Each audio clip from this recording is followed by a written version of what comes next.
Miss Jun Cheong from UNEP, United Nations Environment Program, and then Mr. Ayu Jin Toh. He's a Deputy Director, Land Transport Authority of Singapore.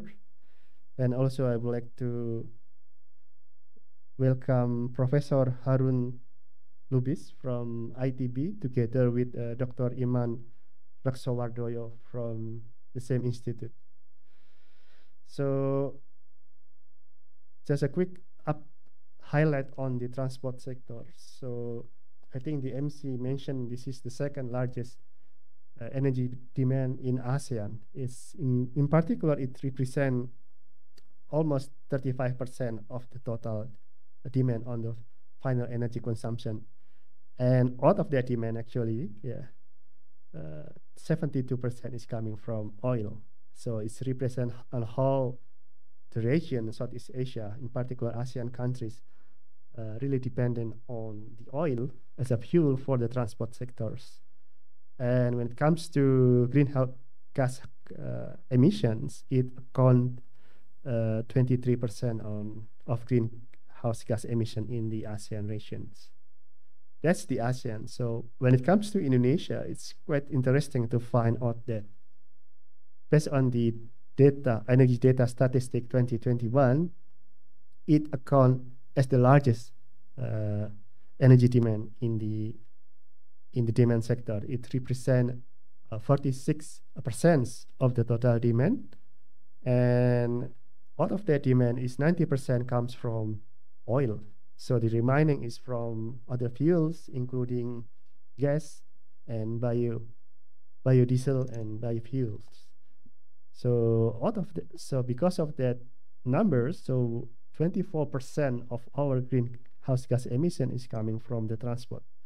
So those two challenges, I think this the keyword of a total final energy consumption and also greenhouse gas emission is two, as per Professor Harun Al-Rashid mentioning this morning, that these are two sides of the coin that cannot be separated. So now, in particular after the Paris Agreement, so when it comes to energy efficiency, we're looking for the benefit of reducing the energy demand, reducing the costs, and at the same time, we also reduce the emissions. That's the three objectives that we would like to achieve from these afternoon sessions. And when it comes to long-term views on the net zero emission roadmap, that in some of the countries in ASEAN already pledged for net zero emission, in particular, for example, Indonesia, that we are aiming to, in the energy sector by 2060, we're aiming to reduce our emissions toward net zero to up to 129 million ton of CO2 equivalent by 2060, whereas the peak demand will occur between 2035 and 2040. So that's how we are aiming to reduce the what we call it, the carbon emissions from various sectors. So, and one of the particular from the demand point of view is the industry and also from the transport sectors. So in order to do so, there are various, looking at the ASEAN point of view, there are some economy or some countries in ASEAN that already implement fuel economy standards. That's meaning that we are based on the internal combustion engine, the efficiency of that vehicle need to be improved, and they're already roadmap from 2018 toward 2025 on how to implement the fuel economy standard in the ASEAN regions. So when it comes to Indonesia itself, we are in combining with other policy on the transport sectors, we are aiming to introduce the fuel economy standard for in particular for heavy duty vehicles like trucks and long distance transport modes in like bus. Yeah. So Of course, there are challenges to implement such measures. So we have been assisted by the International Energy Agency, and thanks also to our colleague from Ministry of Transport that already supporting us with the data and also recommendation of policy to implement such a fuel economy policy in Indonesia to enhance the energy efficiency in the transport sectors. And of course, in line with the what is emerging over the last 10 years, if we noted that electric vehicle is as a new shifting in the technology in the transport sectors. And I think countries in the Southeast Asia or in the ASEAN region already embrace such momentum to shift away, as we noted that 72% of fuel of oil is consumed in the transport sector in ASEAN, and in even more in Indonesia, 90% of this fuel is from the transport in Indonesia. So in order to reduce our dependency on oil, which predominantly from the import market, we introduced the electric vehicle programs. Looking at the Indonesian example, that's been followed by Presidential Regulation number 55, 2019, on the acceleration of the battery electric vehicle program for the road transport. And it also followed by a subsequent ministerial regulation, for example, number 1, 2023, MEMR regulation to streamlining or to accelerate the electric vehicle charging infrastructures. And recently, so it has been announced and also mentioned by our Director General during his remark this morning that we already introduced some government incentive on how to accelerate the ecosystem of EV by providing some financial incentive for two-wheelers, to electric motorcycles. That, for example, in 2023, there are 50,000 of electric motorcycles that may receive incentive if they meet the requirement for electric motorcycle conversions, and also 200,000 new electric motorcycles. And hopefully by doing so, the Indonesian transport can reduce the oil consumption to a minimum of 4,000 tons of oil equivalent. And by doing so, we also see that there are opportunity to accelerate the transformation in our transport system. So in the case of Indonesia, the policy to implement the electric vehicle program is supported by policy of downstreaming in the mineral processing, in particular for nickels. So, like Indonesia has the number 1 resources of nickel, and the government policy to processing such mineral within the domestic or Indonesia will provide opportunity to create a supply chain or cost-effective supply chains to develop battery electric vehicles to support the from end to end, from upstream up to the downstream, the nickel processing precursor up to the battery packing, and then those battery being used by the electric vehicles. And then afterward, it create a closed loop ecosystem for recycling and battery management. So that's what our aspiration, that also we would like by outlining our policy and also challenge on how to implement the energy efficiency in the transport sector. Hopefully, through this afternoon session, we can formulate some potential collaborations and also make a list of potential actions that we can together collectively take together, and then maybe later on being proposed by the ASEAN event, energy efficiency event on Thursday. So that's I would like to quote Pak Made Tangkas. So this is not focus group discussion because this afternoon is become focus group of action. So let's work together to find some follow-up action that we can find together. I think we already identify quite well enough the problem. Let's try to work together to find some solution. With that, I would like to close my remark. Thank you very much. Thank you very much, Dr. Gigi, for the opening remarks. And now, may I kindly invite your good self back, along with Dr. Nuki Agia Utama, Executive Director of ACE, and the moderators and speakers, as well as the heads of delegates of ASEAN member states, to take a group photo at the stage. And may I kindly please request the technical team to remove the chairs and the tables from the stage, please.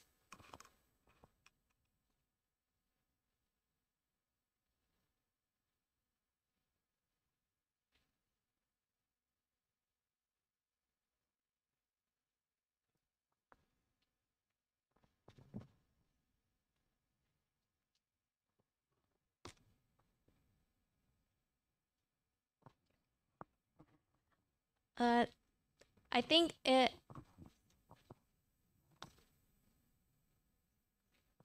maybe in the below the stage. Or may I kindly suggest for the picture to be taken below the stage, if it's possible? Again, may I kindly repeat for all moderators and speakers of this workshop and the heads of delegates of ASEAN member states to kindly approach the stage for the group photo session.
Thank you very much, everyone. You may kindly be seated.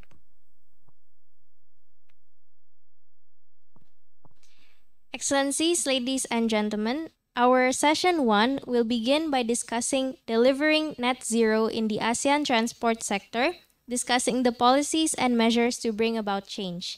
This session will be moderated by Dr. Pongpan Vorasayan, the Senior Professional Electrical Engineering from the Department of Alternative Energy Development and Efficiency of Thailand. May I welcome to the floor Dr. Pongpan Vorasayan.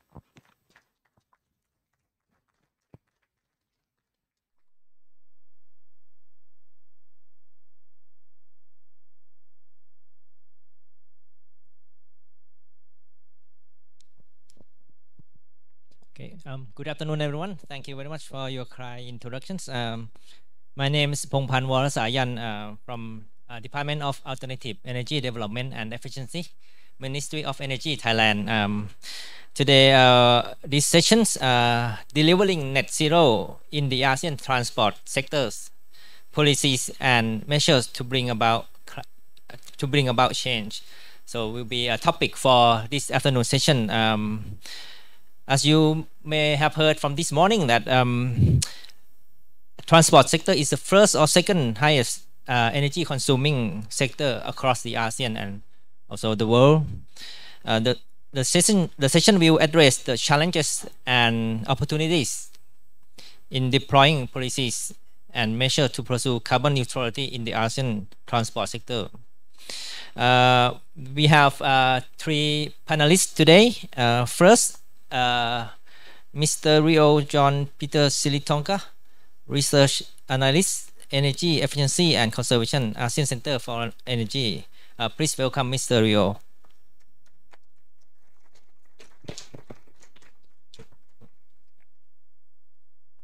Second panelist today in these sessions, Ms. Natalie Kaff, Southeast Asia Energy Efficiency Policy Advisor from International Energy Agency, IEA, the IEA. Please welcome. Please welcome. And the third panelist today is Mr. Mawanto Heru Santoso, Head of Sustainable Transport Management, Ministry of Transportation, Indonesia. Please welcome.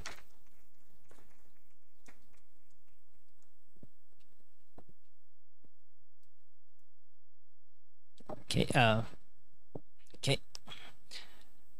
In this session, there will be about 45 minutes, and there will be a short presentation from each of the panelists, and then after that, we will have a discussion after the presentation. Without further ado, first I would like to invite Mr. Rio to give a presentation, please. Thank you, Dr. Phongpan. Good afternoon, ladies and gentlemen. I'm Rio John Peter Silitonga from the ASEAN Center for Energy. So today I'd like to share regarding some of the strategy and also the outlook of energy demand in transportation sectors that I quote from our study, such as ASEAN Energy Outlooks 7 series, and also our study on transportation's best practices in ASEAN. In terms of the I think I do agree with Pak Gigi. I think there is a lot of strategy has been established in ASEAN in terms of transportation sectors.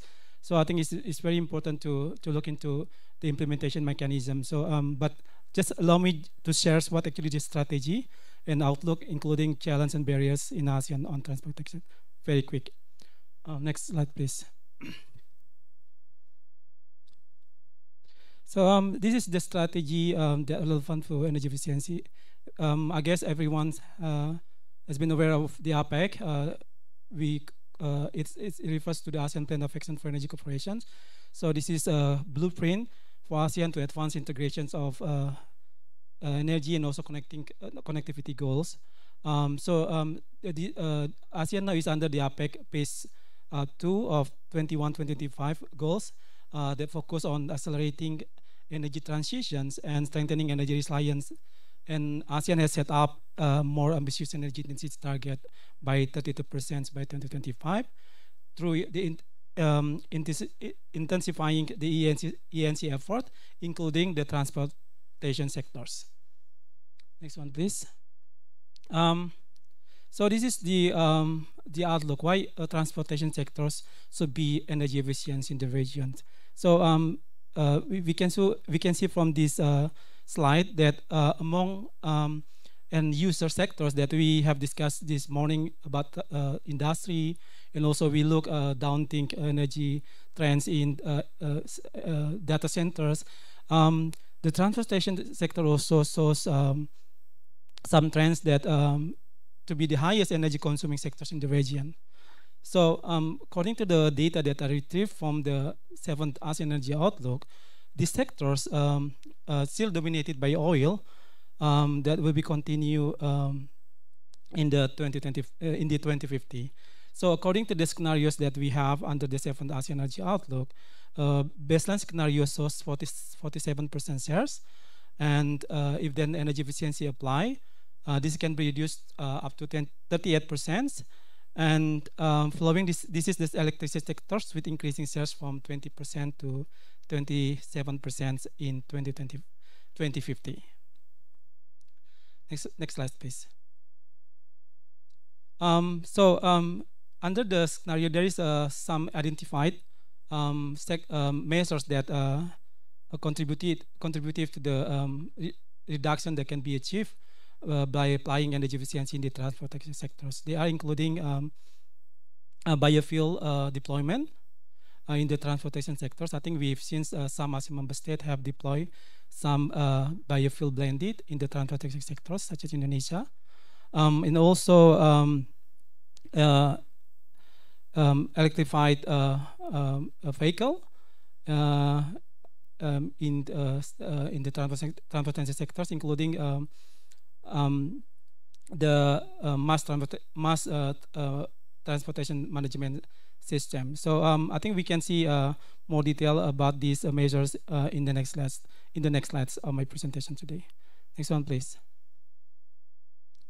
In terms of the biofuel economic policy, we can see from the data that ASEAN has developed the fuel economy roadmap and aiming to achieve 5.3 liter of gasoline of oil equivalent, gasoline equivalent by 2025.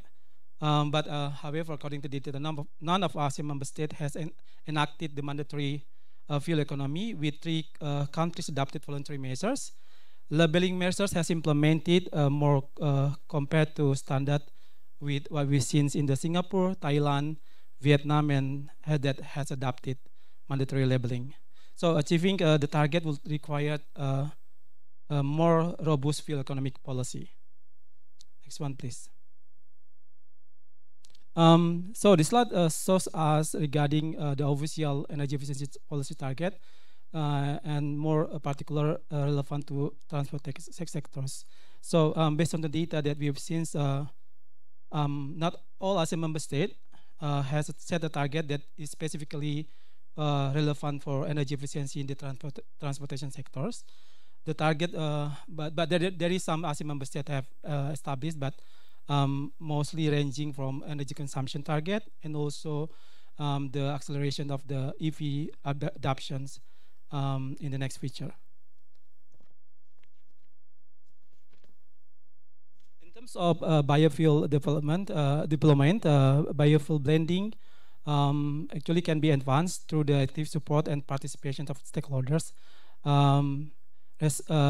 Repositioning biofuel sectors as one of the transitional energy sources, including I think what we can do in order to deploy the increased biofuel, also to establish sustainability standards and maintain price stability. Next one, please. This slide shows us regarding what actually as a member state are aiming towards higher deployment of electric vehicles. So where are we now in terms of the progress of EV deployment in the region? ASEAN still in the nascent stage of EV deployment.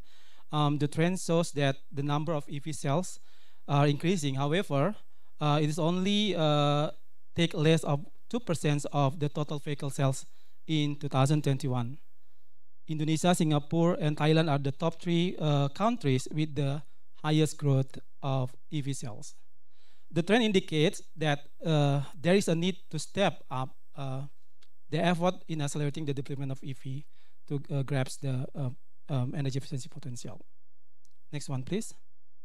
What is the EV cells? EV cells are growing, but only covers some total vehicle sales in ASEAN member state. In order to increase the attractiveness of the EV, I think we should encourage government to provide various incentives package, which aiming to enable to more competitive price of EV, mainly targeting the consumers. Although purchase subsidy has been proven as the effective measure so far, I think what we have heard from Dr. Gigi speech. Indonesia has put some incentives to encourage the replacement, also a new buyer for EV, and also what we have seen in Thailand. While there is of countries that are mainly providing tax related incentives, such as sorry, I think this is next slide, please. Yeah, sorry. I think there is miss. Yeah. This is talk about this slide talks about incentives. Yeah, and while there is of countries are mainly providing tax-related incentives, such as exempt allowance or rebates. Yeah. Next one, please. So in terms of the sufficient EV charging infrastructures are limited. So EV charging infrastructure also is very prominent. I mean, in terms of the EV deployment, this is something that consumer are anxiety about when they want to move for the new vehicle facility like EV. So so far, several member countries have setting up EV charging target. However, the number of EV infrastructure are still considerably low according to the data.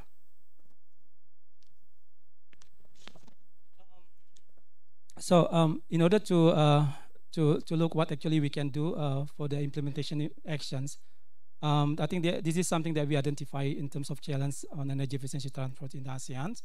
So policy development and political will need to be improved in order to encourage the adoption of sustainable transportations in ASEAN.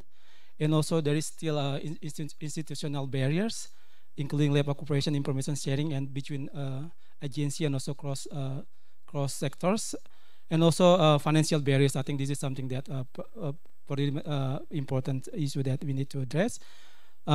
This include budget constraint, but also priority setting, including the absence of the policy to allocate budget to transport and ethical sector guidance, including some such as limited awareness, public acceptance, and also capacity of the relevant stakeholders, and also lack of the enforcement of standards for transportation. I think this is something that needs to be improved in the futures. And the last but not the least, in terms of data, I think we've seen that data is very important, but still in the area that we need to be improved. So I think what we've seen from the lesson learned from the Thailand, the data from the energy management system is very important, not just only to monitor to evaluate the policy, but in order to provide some reference for tailor-made policy, especially for transportation sectors. This is also very useful. Next one, please. So what is actually the ASEAN strategy to improve energy efficiency in transportation sectors based on our study on e-transport in ASEAN? We propose to enhance and harmonize fuel economy standard and labeling policies, develop a long-term strategy for biofuel development, accelerated EV deployment through a combination of regulation and incentives, expand EV infrastructure through the development of an integrated EV ecosystem, promote policies and infrastructures that encourage mass transit and active mobility, including explore the adoption of energy management policy, and increasing awareness of the public, such as consumer and social entity. Yeah, I think that's all my presentation. Thank you for your kind intention. Well, thank you very much, Rio, for your information on the ASEAN transport sectors.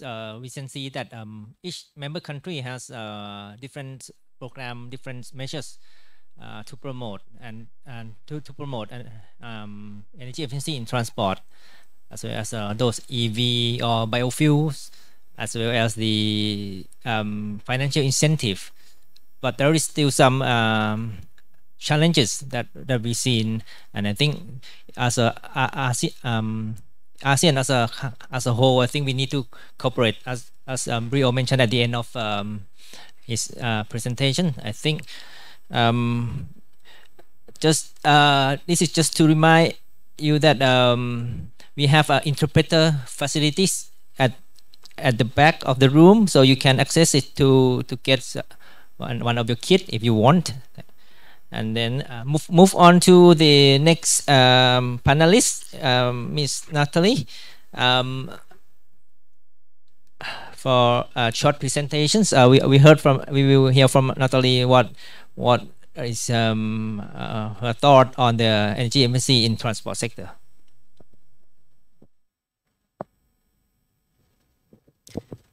Thank you. So my name is Natalie Kauf, and I'm from the International Energy Agency. I shared some slides. Wonderful. So I'm the Southeast Asia Energy Efficiency Policy Analyst. Next slide. So we all know that transport will play a key role in decarbonization. Here we can see, and I'm going to talk throughout these slides a little bit about transport in particular in achieving net zero by 2050 goals.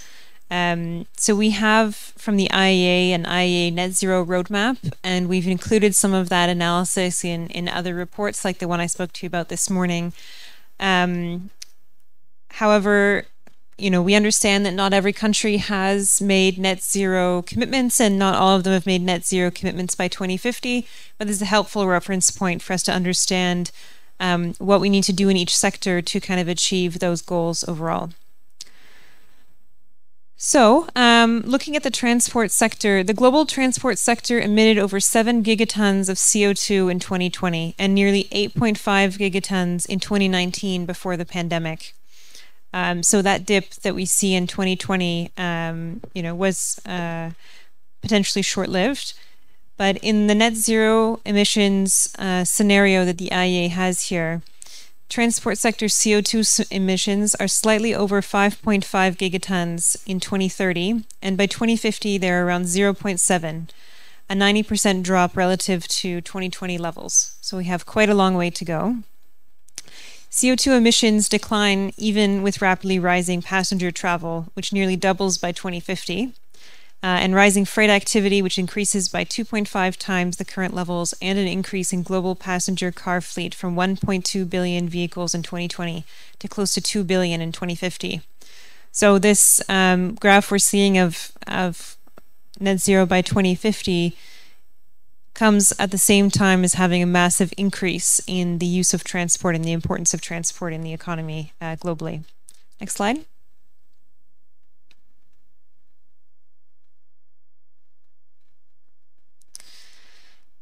The other factor is that all the different modes of transport do not decarbonize at the same rate, and this is partially because the technologies will, the maturity of the technologies varies a lot between the different types of transport modes.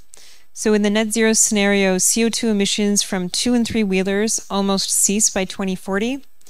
This is particularly important for the ASEAN region, where 2- and 3-wheelers are high use, and there's a lot of opportunities for electrification.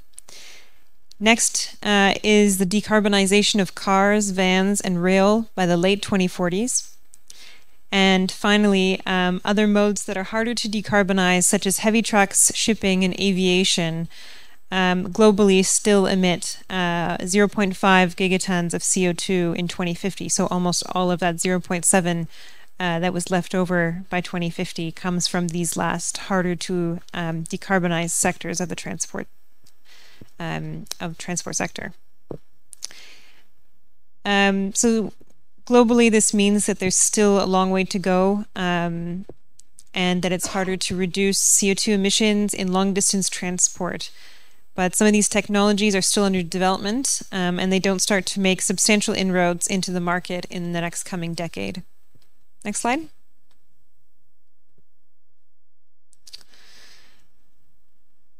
So here, decarbonization of the transport sector relies on a couple of different things, with energy efficiency being important. We can see it there in yellow for the transport sector. But also policies to promote modal shifts to more efficient types of passenger transport. There will also be 2 major technology transitions. One is a shift towards electric mobility, so electricity being part of the graph there as well, and fuel cell electric vehicles, but also a shift towards higher fuel blending ratios and also use of lower carbon fuels such as biofuels and hydrogen. Next slide. Efficiency in the transport sector is also important for the short and medium term. And for Southeast Asia, there's a lot of untapped potential in this area. If we look particularly at harder to abate transport modes such as trucks, planes, and ships, as we mentioned previously, the importance of working on those, as there's limited technology opportunities in the short to medium term for these.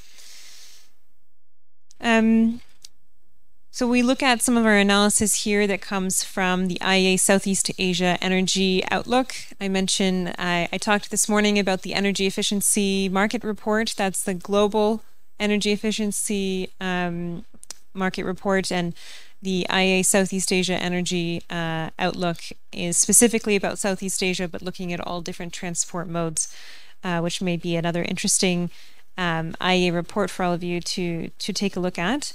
But looking there, we see that there's a highlight on the transport sector with average fuel economy for both trucks and passenger cars around 10% better in 2030 in our sustainable development scenario compared to the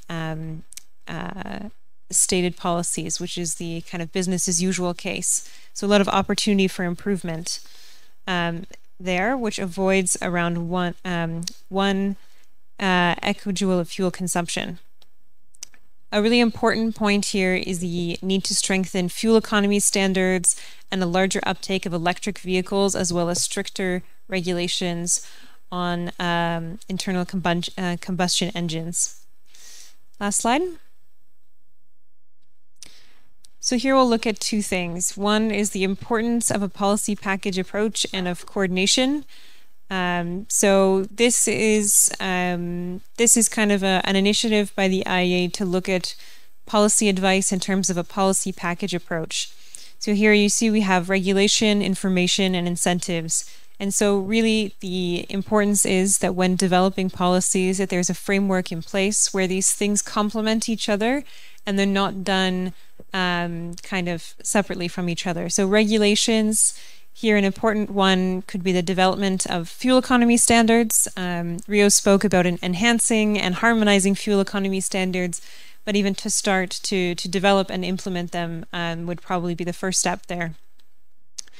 And then we also have information. So this can include things such as information campaigns for consumers to better understand the benefits of different modes of transport and the differences in terms of their emissions, and information in terms of data that we have to understand the different modes of transport during the energy transition, and incentives. So we always think of electric vehicle incentives, but also incentives for manufacturers as well as consumers. And then working together on these different regulation, information, and incentives, as well as having a good policy coordination amongst the different ministries, something that was mentioned earlier in the sessions today, can help to really have an effective policy framework for transport. Thank you.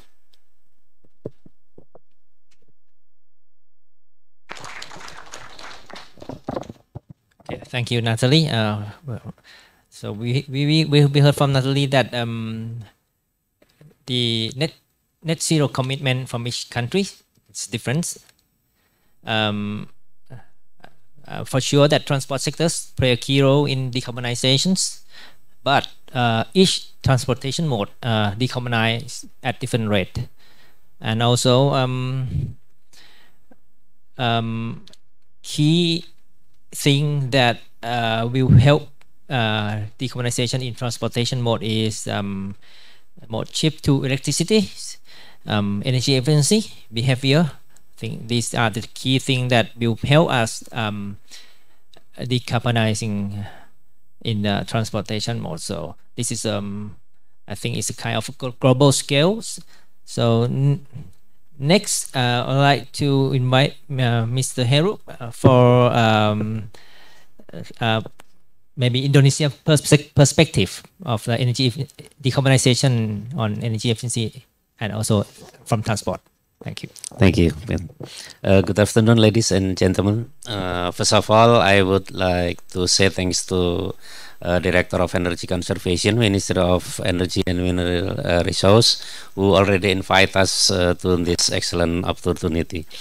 I would like to present about the Indonesian policy and measure for delivering the net zero emission in transportation. Next. my presentation, please. Oh, yeah. Thank you. Next, please. And Indonesia has committed to reduce the greenhouse gas emission and respond the Paris Agreement. We have ratified International Act number 13 year 2013 concerning ratification of Paris Agreement to the National United Nations Framework Convention on Climate Change. And then our first NDC and the enhanced ADC, we is to reduce GHG emission up to 29%, and the enhanced NDC to 31.89% from PAU by 2030 with our own effort, and up to 41% and the enhanced NDC 43.2% in 2030 with international funding support. And we also the presidential regulation number 98 year 2021, the implementation of carbon pricing, the RCEP, the nationally determined contribution target and control of greenhouse gas emission in the national development. And this regulation serves as legal framework to implement NDC toward low carbon and climate resilient. This table is our GHG emission reduction target per sector, which is mentioned in our enhanced NDC document. Next slide, please. Indonesia is projected to achieve net zero emission in 2060 or sooner, and for the transportation sector is coordinating with the energy sector with the led by the Ministry of Energy and Mineral Resources, has set up the target for 52 million ton CO2 equivalent in the year of 2060, and peak season is 2035. And the net zero emission target for transportation will be achieved through number one, stop importing fuel other than after in 2030. Biofuel utilization is projected at 40% or B40. And penetration of electric vehicle in transportation by accelerating sales penetration by 100% for electric motorcycle in 2035 and electric car in 2040. Hydrogen use for truck sales penetration for hydrogen truck 5% in 2040 and 20% in 2060. Eco-fuel, environmentally friendly, low carbon fuel for aviation start in 2040. Low carbon fuel for shipping starting in 2036 with a blend of ammonia, hydrogen, and biofuel. A-fuel derived from biosyngas and green hydrogen for a vehicle. Electrification of port for electric vessel for shorter distance and or hybrid vessel. And the last, technology efficiency in transportation sector is projected to be 20 to 25% in 2060. Next. The commitment for a reduction of GHG emission target. Ministry of Transportation now has a policy, namely the Ministry of Transportation Decree number KM 8 year 2023 concerning a determination of the climate action in the transportation sector to achieve the national determined contribution NDC target.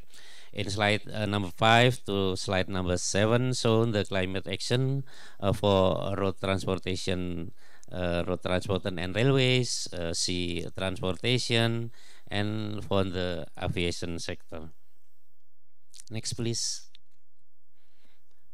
In the action for road transportation and railway is a development of public transport, transit-oriented development, development on non-motorized transport, and the other mitigation action. And next, please. This slide mentioned about the climate action for sea transportation is vessel modernization and development of new vessel. Number 2, implementation of onshore power supply on port and electrification port equipment and other mention of the mitigation action. Next, please. And last one, this the climate action for aviation is aircraft renewal and refinement of system and procedure of operation and maintenance of transport category aircraft for passenger air transportation, and the use of energy saving equipment and technology of airport. And the last is implementation of ICAO carbon offsetting and reduction scheme for international aviation CORSIA. Next slide, please. On the climate action mentioned above, action that use the avoid safe improvement approach where its implementation require collaboration from many stakeholders. For example, the implementation of EV involve the Minister of Industry, Minister of Energy and Resource, Mineral Resource, Minister of Transportation, and other stakeholders. The role of Minister of Transportation itself is more on the vehicle type testing and on public transportation.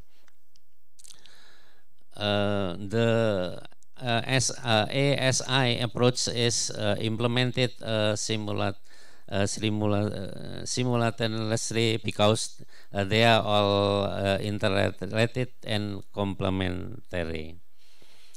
The last my presentation is the challenge of SI implementation is we have limited funding from the national funding, the habit of people who are difficult to switch to public transportation, limited transportation facilities and infrastructure. And the opportunity is the SI implementation is how to get people to switch to public transport and incentive for society, private transport restriction and oversight and law enforcement from the police and the other institution.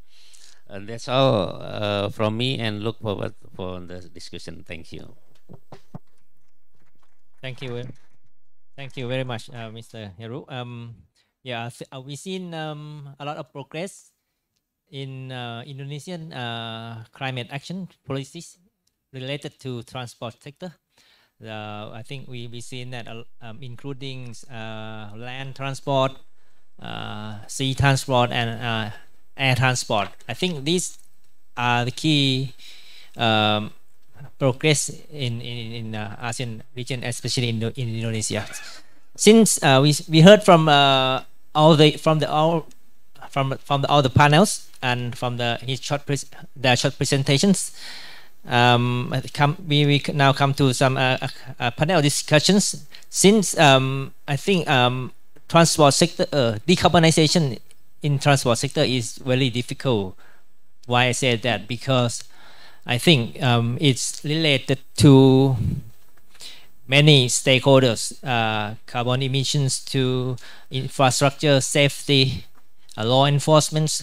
I think these things related to different government agencies. For example, in Thailand, these things are related to Ministry of Natural Resources and Environment, Ministry of Transport, Ministry of Energy, as well as the standard body. So there are a lot of stakeholders in decarbonizing in transport sectors. So what my question is to all the panels, how can each different relevant stakeholders achieve net zero in the transport sectors? May I start with Ms. Natalie first?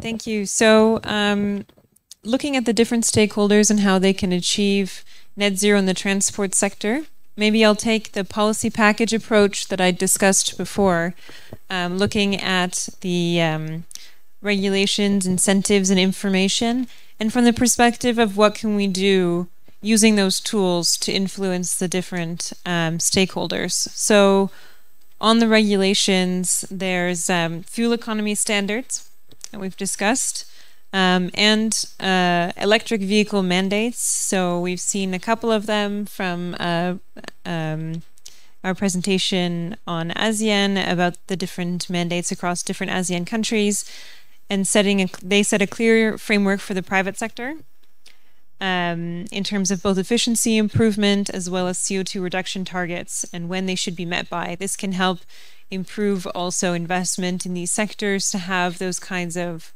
very clear targets, very clear regulatory framework in place. In terms of incentives for consumers can help them to can enable consumers to be part of the net zero transition, and this allows them to play a part. So incentives in terms of consumers purchasing electric vehicles. Often there's things like subsidies, but even sometimes privileged parking places or payment for parking in terms of electric vehicles versus internal combustion vehicles. These are other kinds of incentives that can help. Lowering registration fees for more fuel-efficient vehicles, and as well as grants and other kinds of rebates. Incentives can also be used for the private sector in terms of incentivizing their production of more efficient vehicles or of more electric vehicles, and then incentives in terms of infrastructure, building the infrastructure necessary to make this transition, and in terms of building more infrastructure to have the kind of transport we need to get to those net zero goals. As we saw, some of the technology development is still very much under development, and we would need to improve on that. And then finally, information, allowing consumers to understand what the differences are and what they can do, and information that we can also use publicly to better understand where we're at in terms of achieving these goals. Thank you. And I continue with the second questions. How to synergize cross-sectoral collaboration amongst these stakeholders? What do you think that because each of stakeholders, I think they need to do their jobs, like, and then what can we, or as a national government, synergize these cross-sectoral collaborations? Yeah, please. Well, we have a few examples globally of very effective campaigns for energy efficiency and for achieving climate change.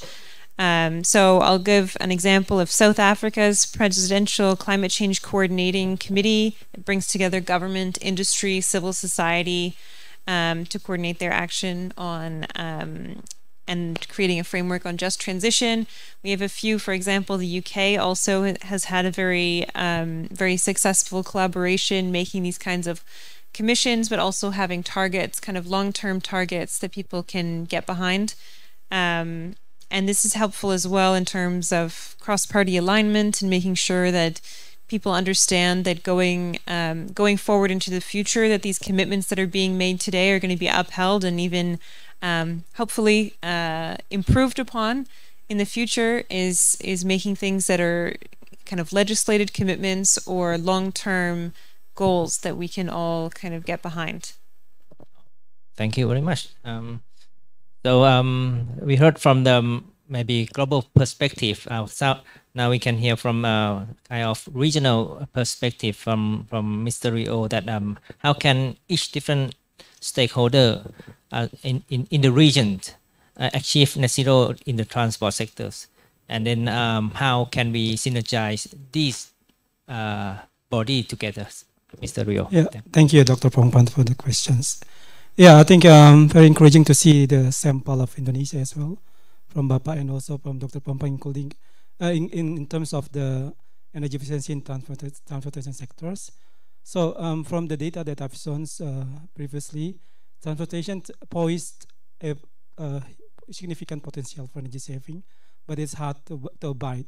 I think what we heard from Natalie this morning, industrial sector also sectors that hard to abide, but it is essential for meeting our energy saving goals and also climate goals. So why it is some the sectors is poised challenge and also barriers to improve further, because it requires I think we've seen from Indonesia, it requires various stakeholders, corporations. Like for example, in Indonesia cases from the presentation, we've seen how the cooperations across the sectors, like Minister of Energy, Minister of Transport, Minister of Industry, need to collaborate in order to push forward the energy efficiency in transportation. I think also we need to see also the involvement of the Minister of Finance to help the development of the incentives to encourage the customer to move towards a more sustainable transport, and also utilizing mass transportations. But in the ASEAN context, I think as I mentioned, there is already a strategy to move the ASEAN towards sustainable transportations. For example, what we can see that there is already strategy and plan for sustainable transport. And also the existing structures. So I think this is something that we need to leverage further to improve. These structures has involved various stakeholders, including a different ministry from ASEAN member state, and also some technical working groups, including some social community and also professionals. So this is something that we have to leverage, and also to be used in order to improve the sustainability on the transportation sectors. What can ASEAN do in order to move towards the sustainable transport? I think this is something that we have to prioritize. I mean, for example, because we've seen the challenge in some ASEAN member state regarding the lack of enforcement of standard on sustainable transport. This is something that ASEAN can, collaborate further. We can work together in order to enhance and also harmonize the fuel economy standards, and also labeling in order to promote more standardized sustainable transport in the region. And also ASEAN has potential to provide a platform for exchange of views, because we've seen also the challenge among stakeholders, not just only about commitment, but sometimes they have also lack of capacity, lack of information, and overlapping policy. So that is why it's very important to leverage the regional platform in order to provide a platform to exchange of views, exchange of knowledge, information, in order to have more synergy, and also to see what actually common things that we can work with together, including for EV deployment, some infrastructure that we can also collaborate in ASEAN in order to provide and also address challenge, because the most anxiety from the customer is about charging stations in order they want to shift to more to sustainable electric vehicles. So I think this is something that we can leverage in the regional platform in order we can enhance also the infrastructures and also selling technology on the EV charging station. So I think there is more context of the regional that we can work with together. Yeah, that's all. Thank you. Thank you. Yeah, as a ASEAN, I think I add from Mr. Rio that in the upper X, which is action plan of ASEAN Phase 2 that we have. One of the key level is the transport sectors. I think we have a lot of activities in there. We have which including the fuel economy and harmonization standard. I think this will be a roadmap for the regional level. So moving on to Mr. Heru, the same questions. I think as a national level, as I mentioned earlier, in Thailand we have a lot of stakeholder related to decarbonization in transport sectors. I think in Indonesia you might have the same challenges as well. So the same question is, how can each different relevant stakeholder achieve net zero in transport sector and how they can work together? Yeah, thank you. Let me to bahasa to explore my answer with you. Kementerian Perhubungan dengan terbitnya Peraturan Presiden Nomor 98 Tahun 2022 merupakan satu di bawah energi, di bawah Kementerian Energi dan Sumber Daya Mineral. Dan di dalam Peraturan Presiden Nomor 98 ini sudah mempunyai beberapa sektor and several sektor yang di dalam setiap sektor tersebut sudah diberikan tugas dan tanggung jawab yang jelas di dalam peraturan tersebut. Jadi kita mesti konsisten dengan peraturan yang sudah diterapkan, peraturan presiden yang sudah ditetapkan. Jadi regulasi ditetapkan di dalam peraturan tersebut menyebutkan bahwa seluruh regulasi di bidang energi tidak terkecuali di bidang konservasi energi dilakukan oleh Kementerian ESDM. Maka Kementerian Perhubungan juga harus secara konsisten untuk mengikuti itu.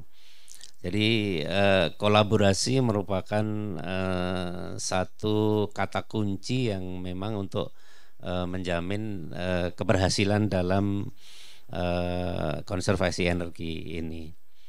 Kemudian terkait dengan kendaraan listrik.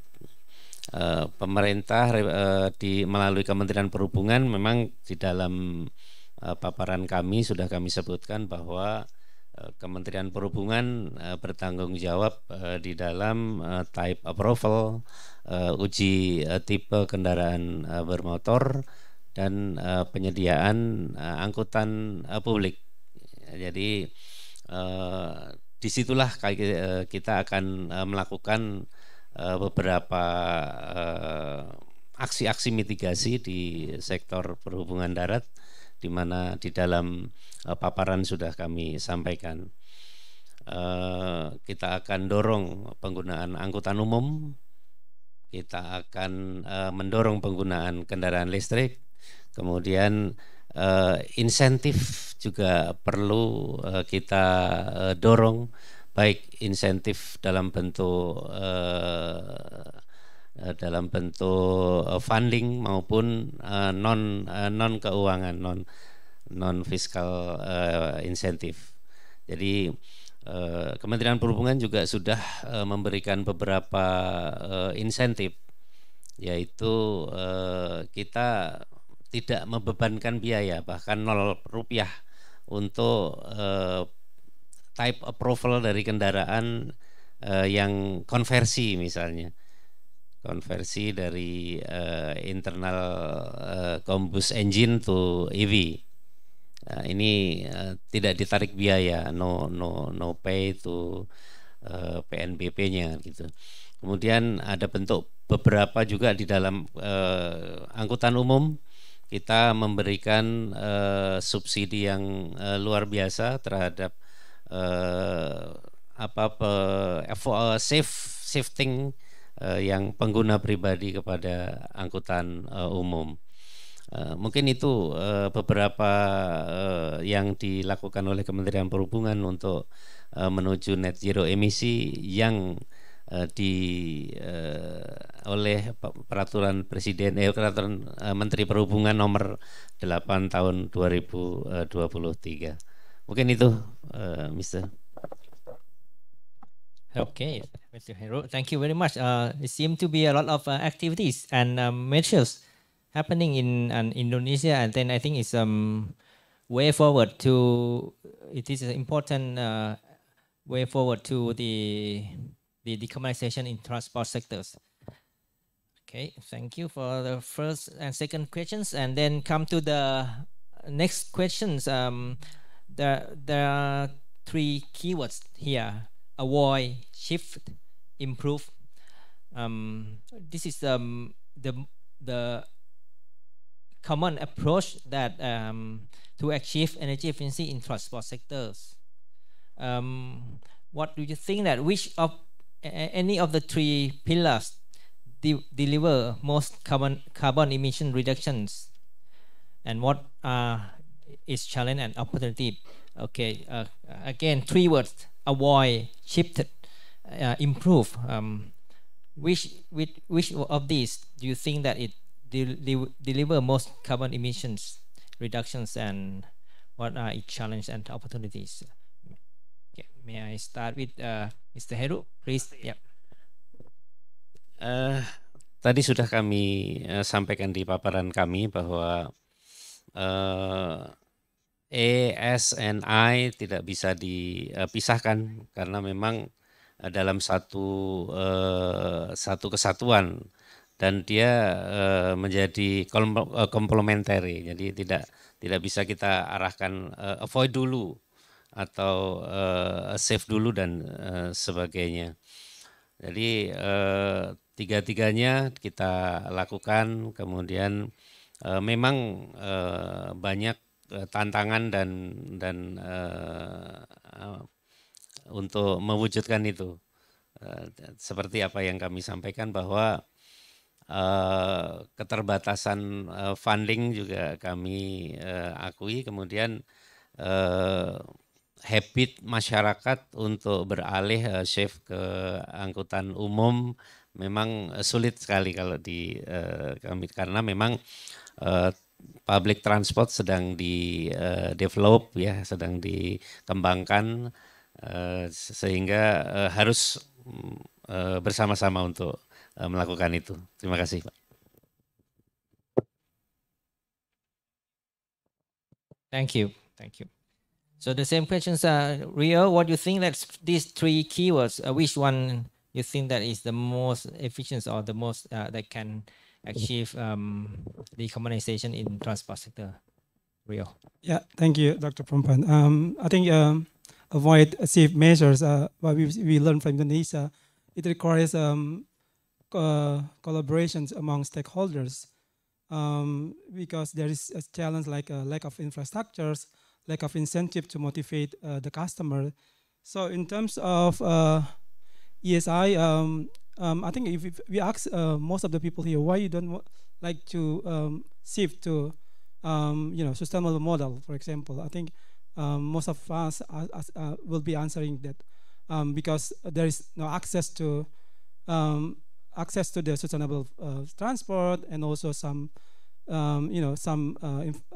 limited infrastructure, for example, and also for example in the case of the EV, there is anxiety of, as I mentioned in my previous presentations, anxiety in terms of the battery and also charging stations. So this is something that ASEAN actually can play a role significantly. I mean, for example, not just only to provide the enhanced and harmonized standard for field economy, but also how to involve private sectors in order to in order the region has also more integrated ecosystem to promote to encourage the infrastructure. For example, the charging station. So how the region also can be more integrated in terms of how to provide ecosystem for development of infrastructure for EV charging station, for example.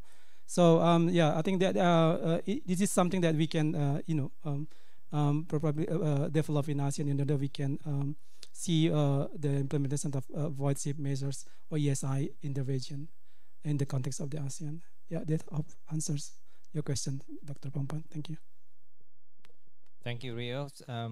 What about you, Natalie? What is your thought on these same questions? Thank you. So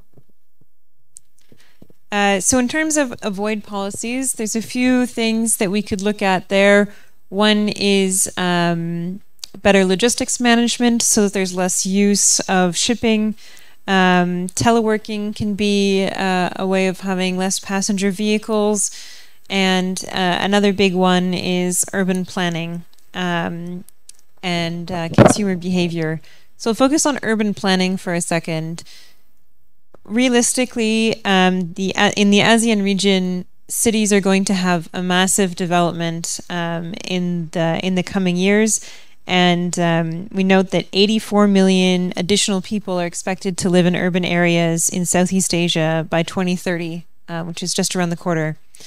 So in terms of building the infrastructure for those 84 million additional people, there's a lot of opportunity to develop more dense urban cores or have better urban planning where public transit is integrated into the urban planning, where there's kind of grouped areas so that when people are going to go do their shopping or other things like that, they don't have to travel as far between different places, and it reduces the overall transport. And so we know that urban designs can reduce the average city dweller's carbon footprint by up to 60%. And this just is by shaping lifestyle choices and data behavior in terms of their transport. So that'll be a really important urban planning, I'd say, is really important on the avoid side.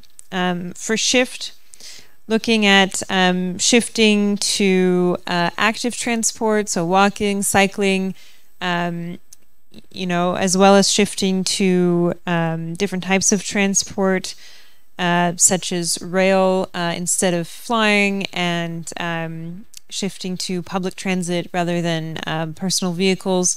Here we have a lot of information that can help in terms of influencing consumer behavior, but increasing the affordable, frequent, and seamless public transport, that'll be key. And that can also be included in what I was mentioning before about doing better urban planning, is making sure that public transit is integrated into all of the plans and that it's accessible for everyone, and it becomes a lifestyle choice. But another part will also be looking at the social and physical benefits of shifting. So we have a study from the UK Department of Transport that says that for each dollar invested, the social benefits are over 5 times higher in terms of shifting to active transport. And this is important in terms of air quality, but also in terms of physical activity, noise pollution, these kinds of things within cities. And really another important point is just building the infrastructure that's needed so that we can have things like electric vehicles. We mentioned anxiety over things like fuel range and things like having access to charging stations, making sure that people have the opportunities to shift in a positive way to something else. And then finally looking at the improved side. So here we get to things like regulation. So fuel economy standards. I know I've mentioned that several times already, but fuel economy standards can help in this area. And then also investments in public infrastructure, and some of those incentives and regulations to producers to be able to make better, more fuel efficient vehicles and better technologies as we move towards that 2050 goal that we saw a bit earlier in the slides. Okay, thank you very much. I think we have learned a lot from these three panelists, and I think there is opportunities and as well as the challenges that we can achieve net zero in the ASEAN transport sectors. Avoid shift, improve. I think they are all important because it's depending on the situation in your country or in the regions. I think, but what I have learned from all the presenters that I think we work together, we sharing information, we sharing data. I think we can achieve our aspirational target that we set. I think with that, I'm afraid that there is no time for questions. With that, thank you very much for our panelists, Mr. Rio, Ms. Natalie, and Mr. Heru. I think I would like to close this session. Thank you very much.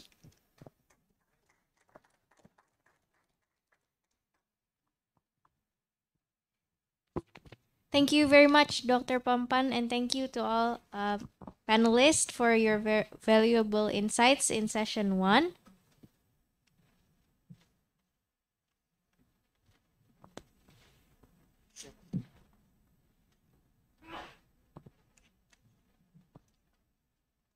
May we have a group photo picture, please, of the panelists and moderator?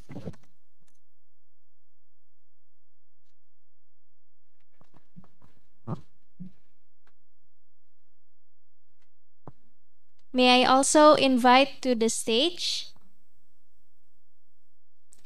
Mr. Eko from Ministry of Energy and Mineral Resources Indonesia to give a token of appreciation to the moderator and panelists.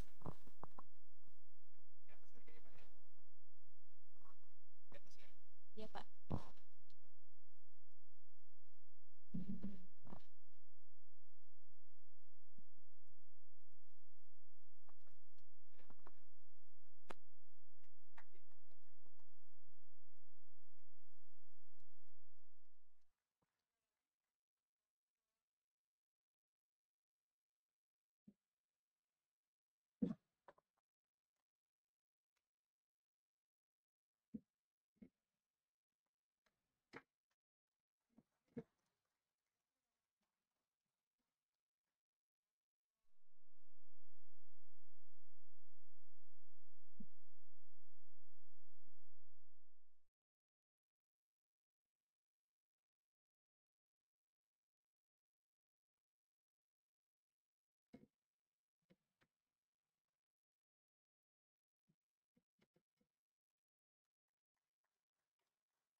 Thank you very much, and let's give another big round of applause to our moderators and speakers.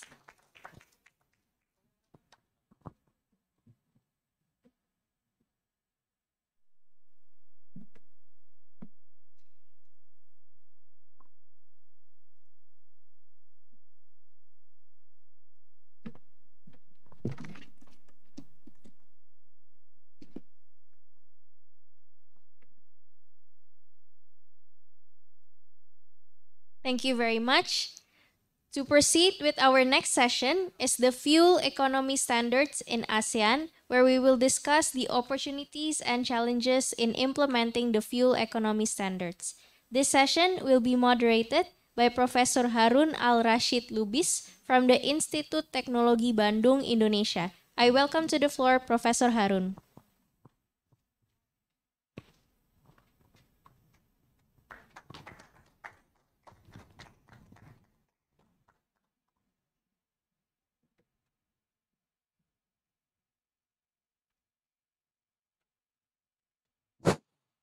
Hi everyone. So hopefully you still got a strength.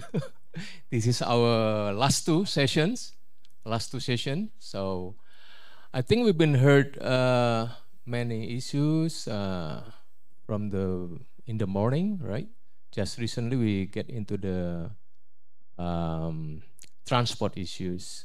I guess in the previous session we have a lot of questions, but we haven't got time. Maybe you can raise the question in this session too. That should be related. Yeah, I am very happy to chair this session. So why not we just straightforward invite our speaker, Puput, his famous name, and Ahmad Safruddin, his a born name. He's coming from Maskei. Our Maskei boss is here, Pak John.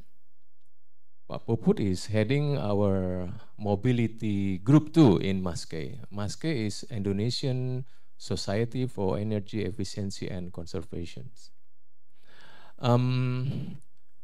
Fortunately, we have only one speaker, but we have another two though, yeah. But they will be joining us through virtual. So let us check. We'll be inviting Miss Jong. Hopefully, Miss Jong is already on connected with us. Is it? I guess Jong already monitoring us. Yeah. Hi, Jong. Where are you? Where about? Hi everyone, I'm currently joining from Bangkok. All right. So Mrs. Jung is in Bangkok. She is program management officer of global field economy from UNEP. So I think would be better having UNEP first later, yeah, Pak Puput, yeah. And secondly, also through Zoom, Mr. Jiu. He's a deputy director of international relation of LTA, Land Transport Authority from Singapore. Mr. Jiu, are you with us? Pak Arif, are you sure? Just check. All right. Yes. All right. So you're in Singapore now, right? Yes, correct. Of course, Sorry, right. I'm not able to on my video. No problem. No problem. Will it be possible for the No host problem. to enable it? Yeah, we really curious to hear from you, especially from Singapore, regarding the fuel economy. All right. I think without further ado, I would like to accompany Puput though. I think we'll be listening first from UNEP to give us a kind of landscape, yeah, for the fuel economy. Especially, yeah, the time is quite short, so we have maybe 10 minutes, yeah, for each, and then we have another 10 minutes for question and answers, yeah. But if you could make it shorter, less than 10, that would be good, so we can have more kind of QA, yeah, in the session. So, Ms. Jong, so time is yours, Ms. Jong. Thank you very much. Will I be operating the slides on my end, or will it be done over there? Any will do. Yeah, from here. Yeah, from here. Yeah. All right. Cool. So they will helping you, yeah. All right, see my slides now. Can everybody hear me clearly? Yes, sure, already. Okay, thank you everyone for inviting me to this workshop on a very relevant topic to us at UN Environment Program working on sustainable mobility. And I would also like to greet Mr. To from LTA, who actually participated in a series of our workshops on Euro 6 for HTV for the ASEAN region as well, which is we are just wrapping up the project we are implementing together with the International Clean Council for Clean Transport. But that's another ongoing work which I will mention in maybe in Q&A sessions. But this presentation I will focus on what fuel economy means and why setting baselines for certain segments, which in this case is LDVs, matters, and how do you track policies and things like that. So it'll be a very short presentation. So next slide, please. Oh, by the way, my name is Jun Yeonju-jung. I am leading our Asia-Pacific activities for the team working on sustainable mobility for UN Environment Program. Next slide, please. Oh, well, because we are a UN agency, that there is a context on sustainable development goal, right? So it definitely contributes and in alignment with what we're trying to achieve under SDG 7, which is related to sustainable modern energy for all. And under that, we do need to make improvements in all vehicles, especially not just electric and zero emission vehicles, but also we need to continue to work on ICE vehicles where fuel economy topic becomes very relevant. Next slide, please. Well, get this slide because it's actually it is basically showing why we do need to monitor the impact of policies vis-a-vis the targets that we set for 1.5 to 2 degrees scenarios. But basically saying that even though we under ideal scenario where we are very ambitious with all the policies for zero emission vehicles adoption and also fuel economy and advancing on fuel standards, we still have a lot to do to achieve a 1.5 pathway. Next slide, please.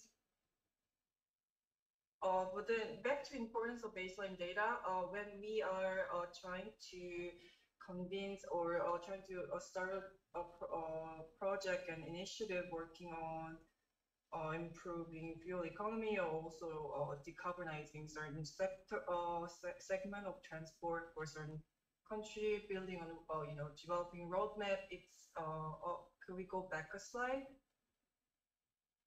It is very important to actually establish the baseline to know where we start, and also to accurately measure the impact of our interventions or certain policies or certain projects where we introduce certain number of vehicles in a captured fleet so certain electric vehicles or zero emission or low more efficient vehicles into a certain fleet, and what does it mean, and where do we start, and how does it how do we measure? It all starts from the baseline. Often this data, at least when we started through global fuel economy initiatives, which is an initiative that we implement together with other agencies, including International Energy Agency, amongst others, have been supporting many countries, up to, we say, close to 70 countries in developing. So we do look at, so that is one step, and we also from that set help countries to develop certain roadmap to achieve certain fuel economy, vehicle emission standards, certain fuel economy standards, and what are the policies, the package of policy that we can employ. And there is a toolkit that we already have developed under this initiative. Next slide, please. And what is fuel economy? When we're talking about fuel economy, it's a measure of energy efficiency in the transport sector, traditionally referring to the distance traveled per unit of fuel, but also increasingly relating to units of energy. So we also have closely related to the discussions on CO2 emissions from the transport sector. Next slide, please. So quickly on what is GFEI, Global Fuel Economy Initiative, was founded in 2009 with the purpose of promoting and supporting government actions to improve energy efficiency of the global light-duty vehicle fleet. That's where we started. We do have on the horizon the intention is to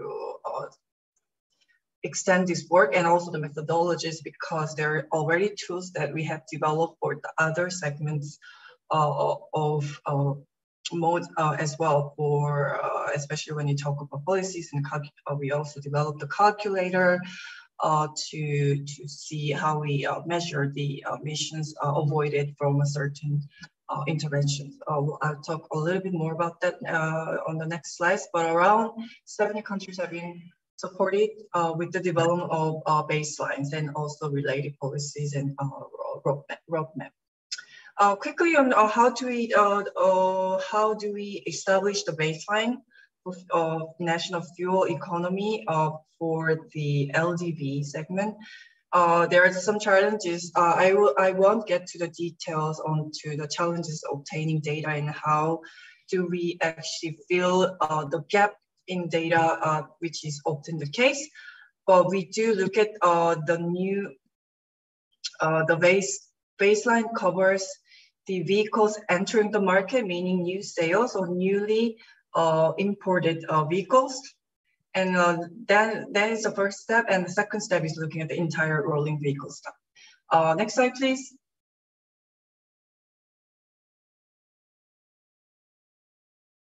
Yes, so next slide, well, I'm gonna skip this slide. Next slide, please. Yes, next slide, please. That's just showing how we calculate the fuel economy. Not really a rocket science, quite straightforward. Well, then there is an example of what it looks like when we do establish the baseline. It shows you the trends during a certain number of the years. Definitely the years of data available they depend on data availability of each country, which actually vary to a big degree. So, but in this specific case of Sri Lanka, we were only able to obtain the data from 2013 and 2015. In other countries, for I think the case of Indonesia, we had data from 2005, 2015, which was the year that we undertook this baseline exercise for Indonesia. Next slide, please. Well, what are the policy options to improve fuel economy? Fuel efficiency standards, definitely fiscal measures. There's taxation schemes to encourage, and also these are basically a combination of incentives and disincentives to look at taxations, and also the making more information available for the consumers, mandating the fuel economy labels for of the vehicles that are purchased, so that the consumers know how efficient these vehicles are. And those we have helped countries design these fuel economy labels. There's also, we talked about voice shift improvement measures, so we're not going to talk about that. Next slide, please. Many countries have been supported, like I said. So there's some examples include, we have supported fuel economy labeling schemes designed for Vietnam, Thailand in this region. And Sri Lanka has been supported with new tax and fiscal incentives design, which actually led to excise taxes that favored hybrid vehicles, which was actually quite, had quite a bit of an uptake. Next slide, please. That's a Thailand example of some of the GFI activities undertaken. We had baseline development in 2012, review of current policy. Then next slide, please.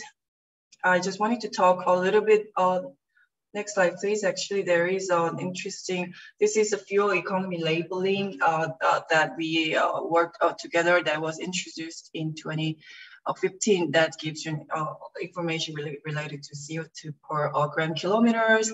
And then also the other, you can see whether it's compliant with certain vehicle emission standards. Here it says Euro 4, and then other information, vehicle make, and other things as well, engine size, and etc. Next slide, please. Then this is the excise tax structure. You can take a look, and there are different taxation rates as you see, depending on the size. And this is a CO2-based excise tax structure. I won't get into the details here, so next slide, please. And you can see actually the impact on what the average of, you can actually see the impact gradually. The next one, actually, next slide, please. We can actually see the improvement in the engine size from 2013, the baseline year, to 2015, where this data was available. So you can see the size of the circles are in the solid lines have reduced in certain segments, as you can see on the graph. Next slide, please. And I mentioned the policy toolkit when it comes to as part of the activities that we undertake under this initiative. There are already a policy impact toolkit called Fuel Economy Policy Impact Tool. And it allows countries to analyze potential impact of different policy options. And that is based on the characteristics of their vehicle fleets. And this is possible because we have established baseline data, which shows you which basically includes the characterization of the national fleet. Next slide, please. And all available to download on the website. But if you have any questions regarding how to use and access these toolkits, please feel free to reach out to me. But there are other areas that we want to be, the team working on sustainable mobility at UNEP are working on. We do work on ICE vehicles, electric mobility at the same time. Also, right now we are trying to push some of the sub-regions, some of the countries towards Euro 6 or equivalent. In terms of fuel quality, the region is lagging. The region has overall access to, most of them have access to Euro 50 ppm sulfur fuels, with the exception of Indonesia and Myanmar, which is currently lagging in that regard, but some of them already has access to Euro 6 or equivalent fuels. Euro 6 vehicle standards, some of them have already adopted a roadmap or are in the process of developing a roadmap, including Cambodia. Vehicle standards when it comes to HDV is another topic which in most of the countries in this region are quite behind. So that is why UNEP is actually working on a white paper outlining opportunities and challenges for region-wide approach for Euro 6 for HDV sector, which is coming out in the next couple of months. But on electric mobility, we also work through different measures. We also look at, we do implement small-scale pilots. We also look at upscaling through facilitation of financing. We also look at what are the keep track of ICE phase-out targets and roadmaps for electrification. We also look at close look in used vehicle policies to see how countries can access a better vehicle technologies through regulating what kind of used vehicles enter their market, which is an underlooked policy area that we are looking at increasingly. Next slide, please. Well, these are some of the activities that we do for the electric mobility portfolio. Next slide, please. Well, that brings to the end of the presentation. Thank you very much for your kind attention. Happy to respond to questions and clarify any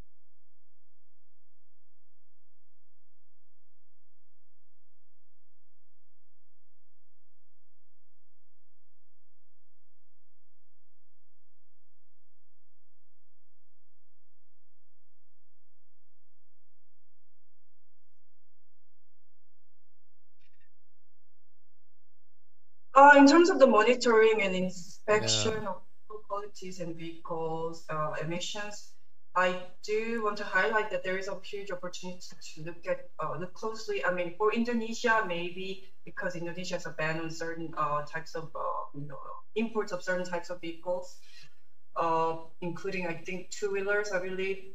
But there are, for many other countries in the region, there is a huge opportunity to take a closer look at what kind of used vehicles are entering their market.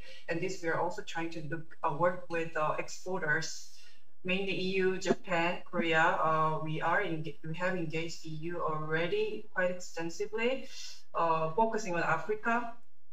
But we are also trying to work more with Japan and Korea to work also with exporter side, so make sure that what they say at the port of and what the countries receive at the ports of entry are actually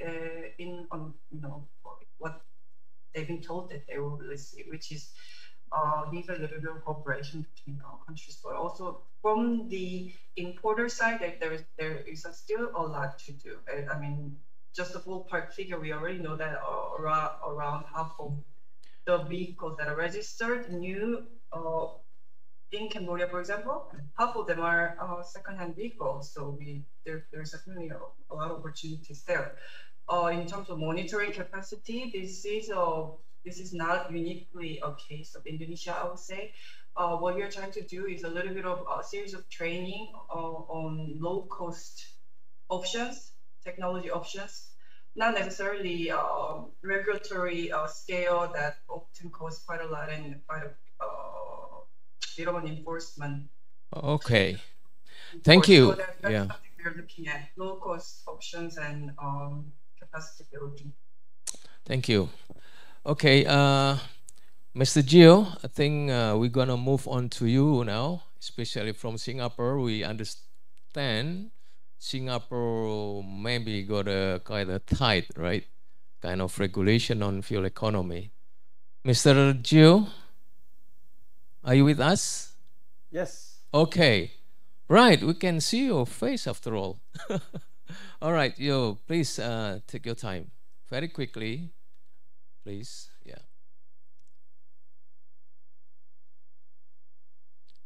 Can you hear me? Yes. Yeah. Okay. Yeah. Okay.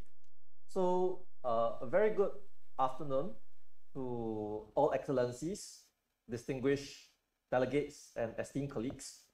My name is Eugene, and my presentation today will be on fuel economy standards in ASEAN. So while I am from the Land Transport Authority of Singapore, I'm actually presenting this on behalf of the ASEAN Land Transport Working Group, who has worked to deliver the fuel economy standards. So because Singapore is the lead country for the fuel economy standard effort under the Land Transport Working Group. So what I'll be sharing with you today is on the opportunities and the challenges in implementation of the fuel economy standards in ASEAN. Next slide, please. So just as a quick recap, you probably have seen this countless times today already, and probably seen this enough to be able to spot my typo. It's not 5.3 liters of gasoline equivalent per km, it's 5.3 liters of gasoline equivalent per 100 km. So we're proposing to, or rather, ASEAN has set an aspirational goal of reducing the average fuel consumption of new light-duty vehicles sold in ASEAN from about 7 to 8 LGE per 100 km in 2015 to 5.3 LGE per 100 km by 2025. And this is done through a whole series of measures. I think some of it has been elaborated by Ms. Jong earlier. This includes things like fiscal measures, incentives, disincentives, laws and regulations, as well as soft measures like standards and labeling. What we really want to focus on is the opportunities and the challenges in the implementation of the roadmap. Next slide, please. So what are the opportunities for implementation of the ASEAN Fuel Economy Roadmap? We broadly discussed a few here. These are the more important ones, the more significant ones. The first is we observe that there's a rising demand for energy for transportation due to increasing motorization. So what this means is that there are opportunities for investment in technologies and solutions relating to fuel efficiency arising from this increasing demand for energy. We also see increasing consumer awareness. So there is an opportunity also for us to appeal to the environmental consciousness of consumers to drive the adoption of fuel efficiency solutions in transport. We also see policy support from governments. So for example, one prime example is the ASEAN Fuel Economy Roadmap that was endorsed and accepted by the ASEAN transport ministers. So we see from here that there is coordinated support from AMSs at the governmental level for fuel efficiency policies that can help to drive investment and innovation. Finally, another significant opportunity for us is the access to renewable energy. In particular, ASEAN has an abundant access to renewable sources of energy. For example, most of us, are in the tropical region, so we have abundant access of solar. Wind speeds are also reasonably high. We also have quite a bit of hydropower. For example, the biggest waterfall is actually here in ASEAN in Lao PDR. Next slide, please. However, we are also impeded by some challenges in implementation. Some of these are, for example, a lack of infrastructure, where there is a general lack of infrastructure to support fuel efficiency solutions. For example, we find that when we want to deploy electric vehicle charging infrastructure, we find that in some places there is insufficient grid capacity to support all this EV charging infrastructure. A lot of ASEAN member states also suffer from limited financial resources. So while the intent is good, we have limited financial capacity to invest in fuel efficiency solutions, and therefore need technical capacity building from, to be precise, a financial capacity building from dialogue partners to help us with this effort. We also suffer from high upfront costs, where lower income households and lower income businesses may face adoption barriers for fuel efficient vehicles due to higher upfront costs. So this is really where, electric vehicles, for example, they are more expensive upfront, even though the electricity is cheaper to run in the longer term, but the upfront cost is high, and this can prove prohibitive for households and businesses. Finally, a lot of ASEAN member states also suffer from limited technical capabilities, where there is a general lack of technical expertise and capacity to design and implement fuel efficiency solutions. Next slide, please. Next, how can we then use fuel economy to promote the uptake of zero-emission vehicles, for example, electric vehicles? So we go through a few here. This is not dissimilar to what we had in the fuel economy roadmap. So the first is we can implement fuel economy laws, regulations, and standards, and through this mandate the use of more fuel efficient vehicles. Another possibility is to introduce carbon pricing, and in so doing, we require consumers to internalize the cost of carbon production by pollutive vehicles. We also talk about fiscal incentives or disincentives sometimes. This will help to nudge consumers towards more efficient and zero-emission vehicles. And finally, public education, where we increase public consciousness and encourage social responsibility in the use of cleaner energy vehicles. Okay, next slide, please. With that, that is the end of my presentation. And thank you for your time and attention.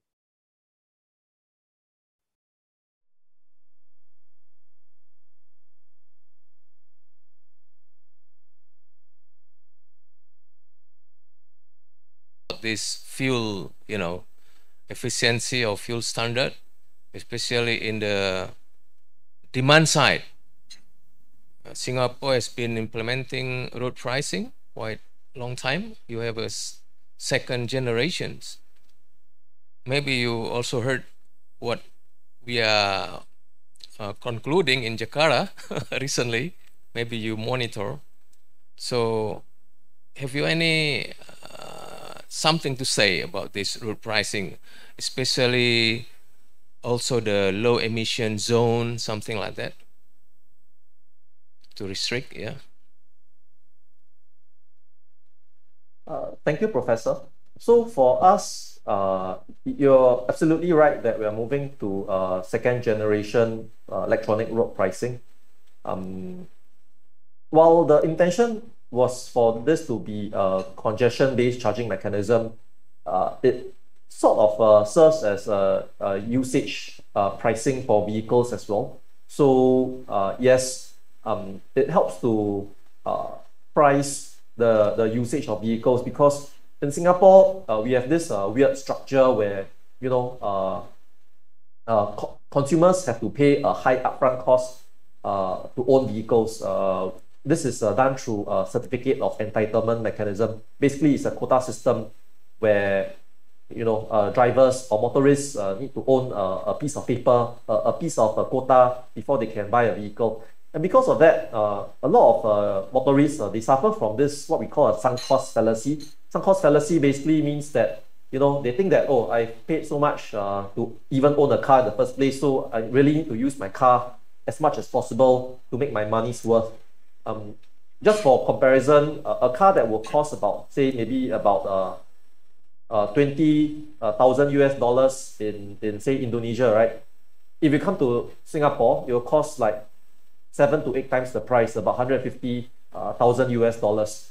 So you know, so those kinds of numbers are what we are looking at, and that is what is driving motorist behavior to actually use their cars, but actually there is no need for them to use their car. So it could be like a very nearby place, like, you know, walking distance, like less than 1 kilometer away, but they still want to drive their car there. And so you're absolutely right. The next generation ERP system will help to price and price this and help these motorists to feel the pinch to their wallet of all these not really necessary journeys. And through this, we also hope to be able to reduce emissions overall in Singapore. Okay, thank you, Mr. Gio. Ladies and gentlemen, finally, Puput, the host speaker. I think Puput has been gathering a lot of, you know, information or studies regarding this fuel economy and standard. Apart from technology issue, of course, we have a kind of different national interests. Maybe Indonesia got a industrial strategy, things like that. Maybe conflicting, amongst the government agencies. We have a very limited time now. We have 10 minutes left. Maybe you can share quickly. Okay. 5 minutes maybe, and then 5 minutes for people who like to answers. Yeah, very crucial questions. Okay. Yeah, okay. Thank you, bro, for the opportunity, and good afternoon for all. I would like to share quickly about the fuel economy status in Indonesia. The next, please. The next. Yes, I think you all know that we have this statistic about the vehicle fleet in Indonesia. Today, almost 150 million unit of motor vehicle, and dominated by two-wheeler motorcycle. That's around 82%. That's motorcycle. So the next, please.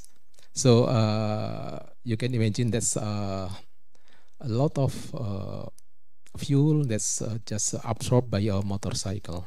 And about the fuel economy, actually, we have started to discuss in 2008, and that time we tried to discuss about the preliminary study on the fuel economy, and then we have a baseline in 2010. The next, please. And I just would like to repeat what has been shared by Mr. Rio and also Mr. Eugene before in the previous presentation.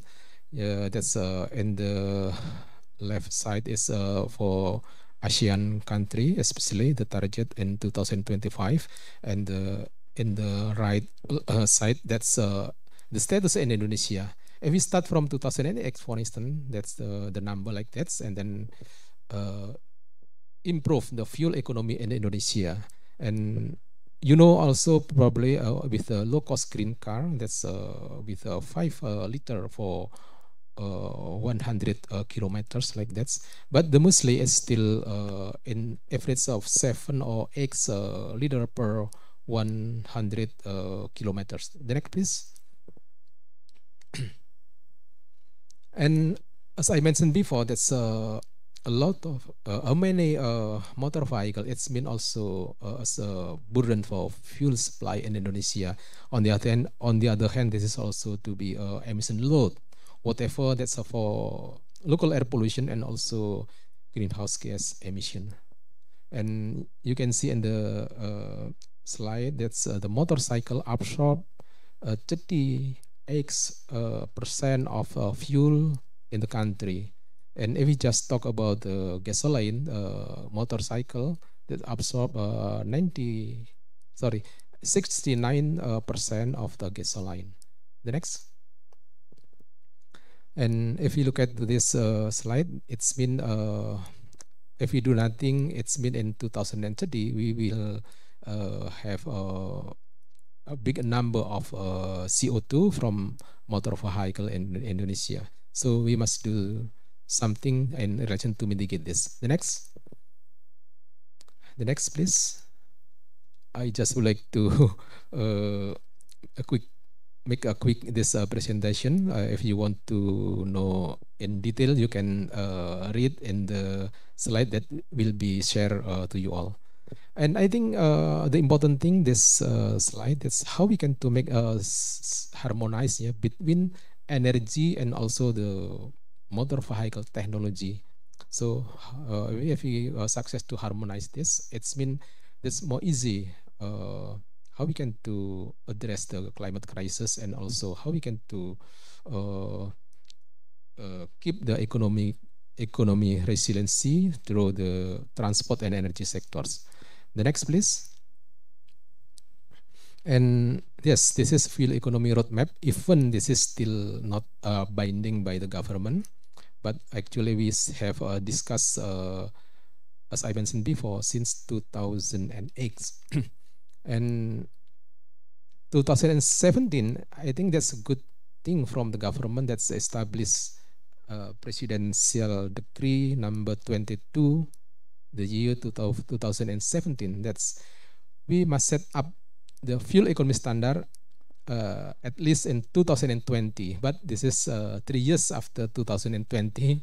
So I think this our homework all for us, how to make happen about the fuel economy standard. In 2017, actually, we also have proposed that's probably in 2020 we can set up like a 20 liter for 100 kilometers, like that's in 2020, and then we can make a stringent in 2025 to be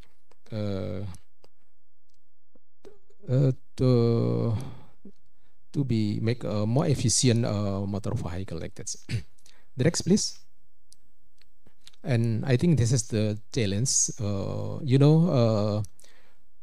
Fuel economy vehicle that's more expensive rather than inefficient motor vehicle like that. So we must address with probably fiscal policy. The next, please. And this is the example also that's for the passenger's car or light duty vehicle. That's also similar with before with e-bus, for instance, that's more expensive rather than another motor vehicle that more polluted and more inefficient energy. The next, please. And this is the solution from us actually, and that also we have proposed 3 or 4 years ago. And I think this is also has been adopted in several countries, and it's been how we can to take the excise from the motor vehicle that not inefficient, and then when we have success to collect the excise, we can allocate to incentive to give the incentive for motor vehicle that's the most efficient. So if we learn from today, actually 20 March ago, government has established to give the incentive for the electric vehicle, but still established about the disincentive for inefficiency of the motor vehicle. So I think that's must balance. In one side, we must take a penalty or rebate from the inefficient vehicle, and another thing, we must deliver how we can to collect the excise as a fund and then allocate to to give the incentive for a vehicle that's the most efficient. The next,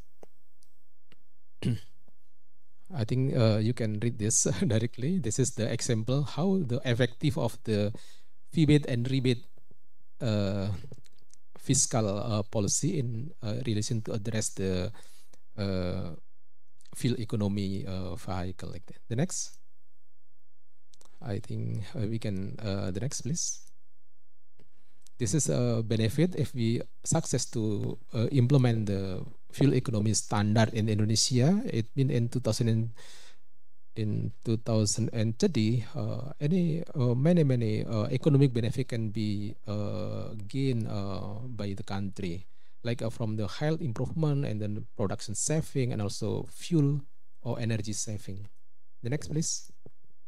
And this is the scenario if we success to implement the scenario.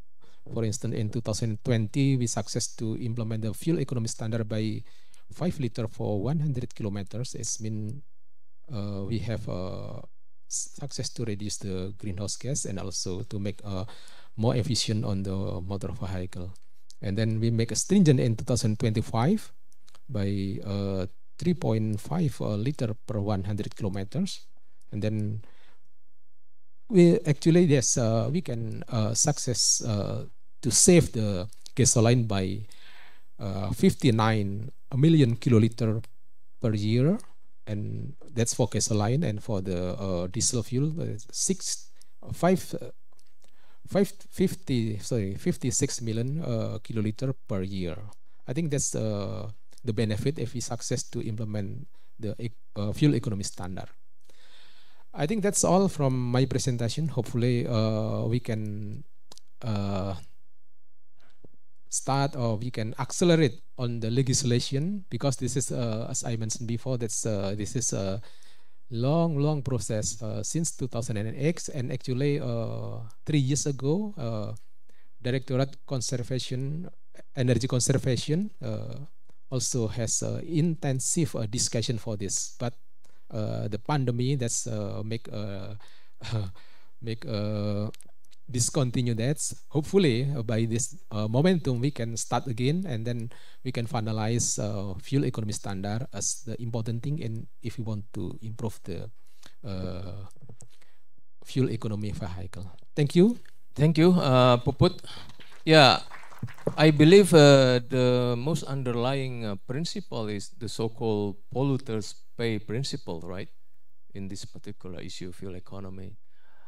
We have 2-3 minutes if you have a quick, crucial issue that has not been touched, maybe one person, especially in this fuel standard and fuel economy. If you haven't got one, I will raise one, Pak Gigit. I will raise one.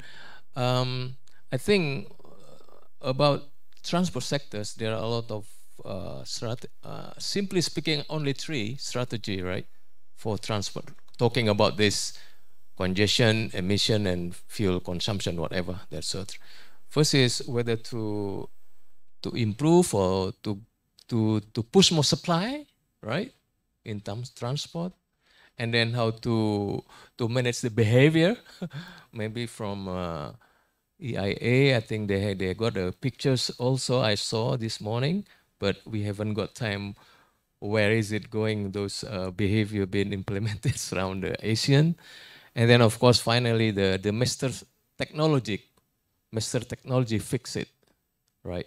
So because this is ASEAN, I wonder whether ASEAN residency or chairman of Indonesia can have a special Pak John, as mobility kind of more, especially transport issue, especially like Singapore. I think we can have more knowledge sharing and more sharing. Yeah, not only knowledge, but this is easy to say, but as we mentioned last time, the ERP in Jakarta, if you didn't notice, it's been driven, opposed by the online or red hailing, having said that they haven't got any penalty to get to the area.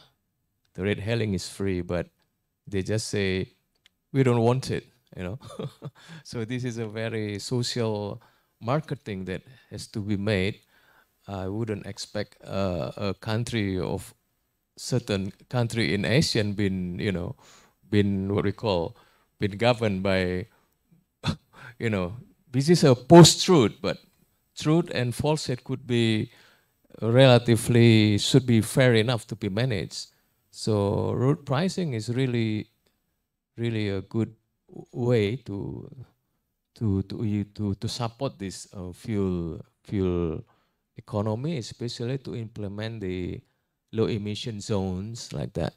So after ERP, maybe we can move on to the low emission as other countries pursue this time. All right, I think we don't have any more slot to discuss. We have one final session. And why not we just give applause to our best speakers, 3 best speakers.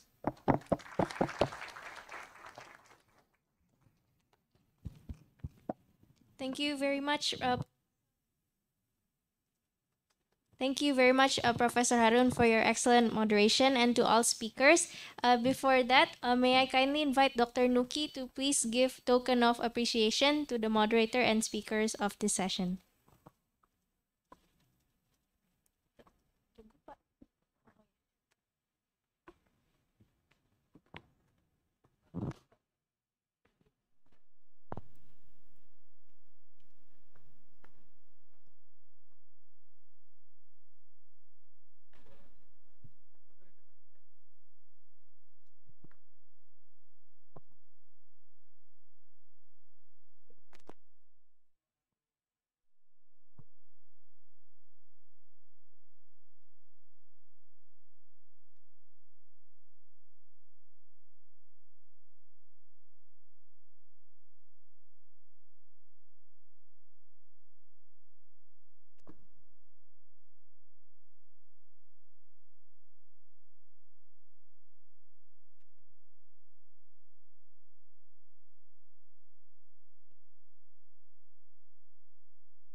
Thank you very much, ladies and gentlemen. We will now proceed with our last session, Session 3 on transforming ASEAN into the electric vehicle hub. This session will be moderated by Dr. Iman Reksowardoyo, the principal researcher from the Institute of Science and Technology, Institut Teknologi Bandung.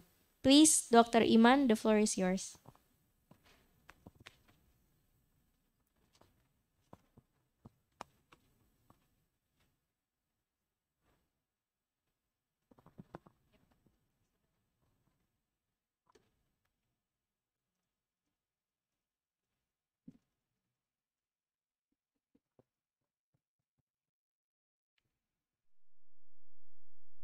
Assalamualaikum warahmatullahi wabarakatuh.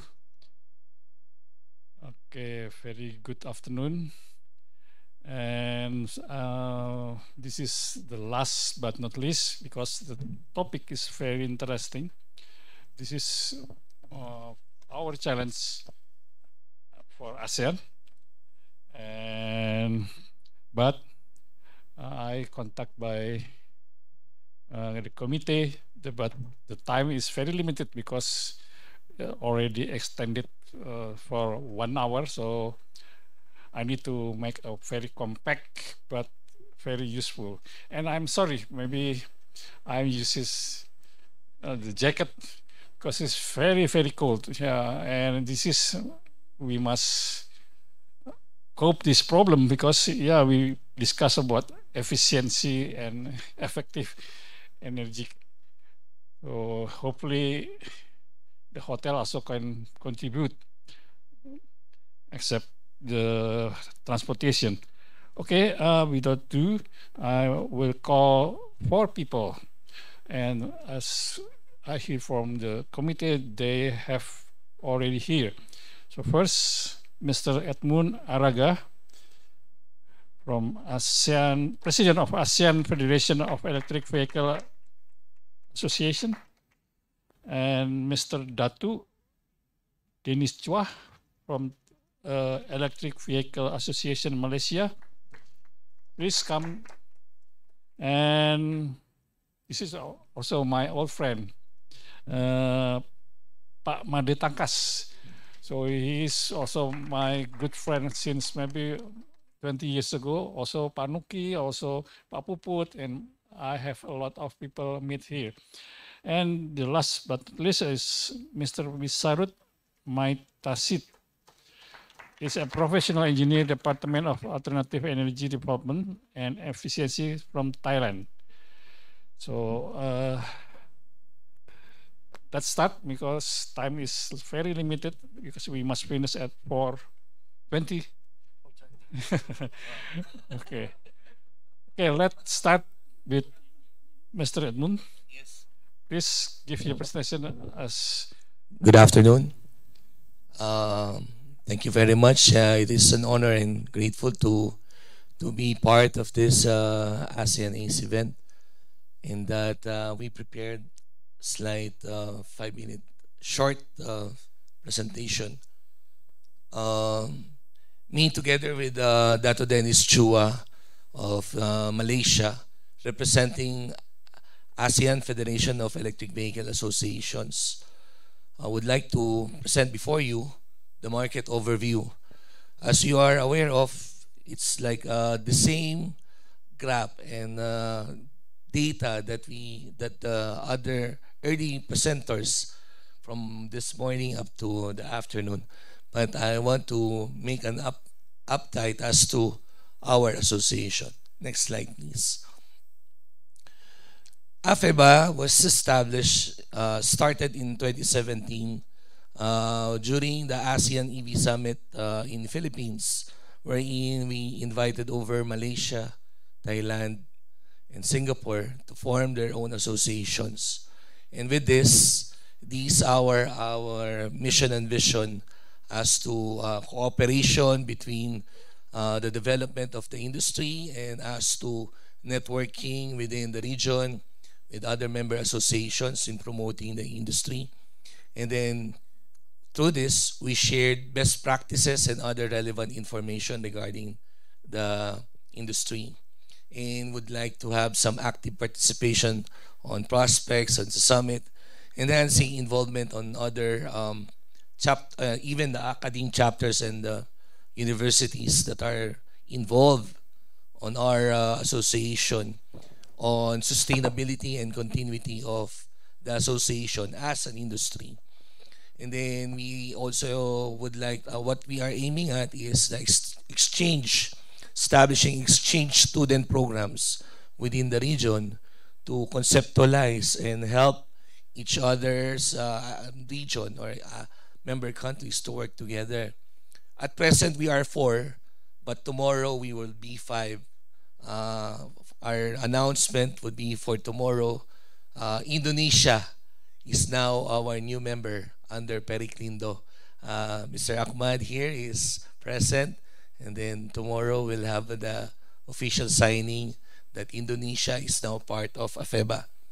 So this is one activity that we are very proud of, with the help of ASEAN ACE and our ambassador to the Philippines to ignite and create a form of network with Indonesia. Next slide, please.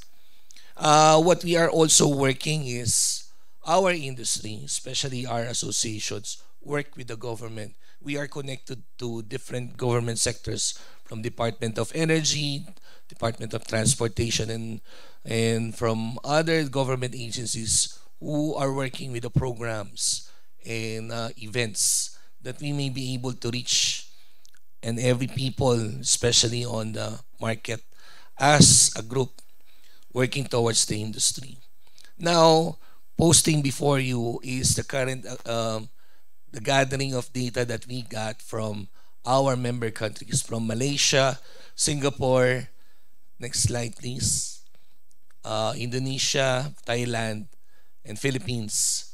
As you would notice, it is on the two-wheel and three-wheel segment that made the dominance on the electric vehicle industry as a region, in that we believe that on this segment as a region, we have to work harder for this in establishing standards, in establishing networks, collaborating supply system, providing battery management and supplies. Those are one that we have to take care of for us to make this an ASEAN hub in the globally. Next slide, please. As mentioned earlier, if we're going to make a comparison, and being mentioned by our earlier speakers, it is on the two-wheel and three-wheels market that the potential of growth of having this electric vehicle as a region. In that, with the support of each and every government sectors involved with our associations, it is very pleasant that on putting a very big regulations and connecting with the private sectors, government and private work together on one agenda, that is to promote the industry. Next slide, please.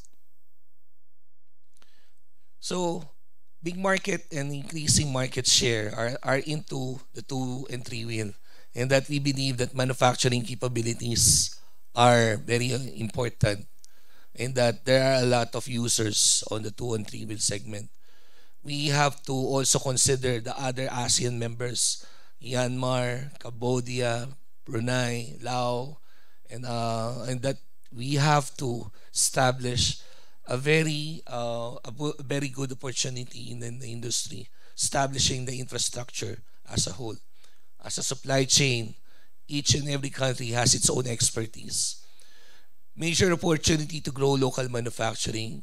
We all know that if manufacturing is existing on each and every country members, that would create jobs to people, that would provide a development and innovation.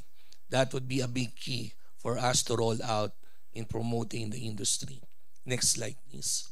1 minute left. Yes, this would be our second to the last slide. Mr. Young, Miss Young from UNEP also worked with us. Actually, we were provided for with the standards on classification, and this is already being implemented in Malaysia, Philippines, Thailand, under UNEP program of classification on policy guidelines of 2 to 3 wheelers for Southeast Asia.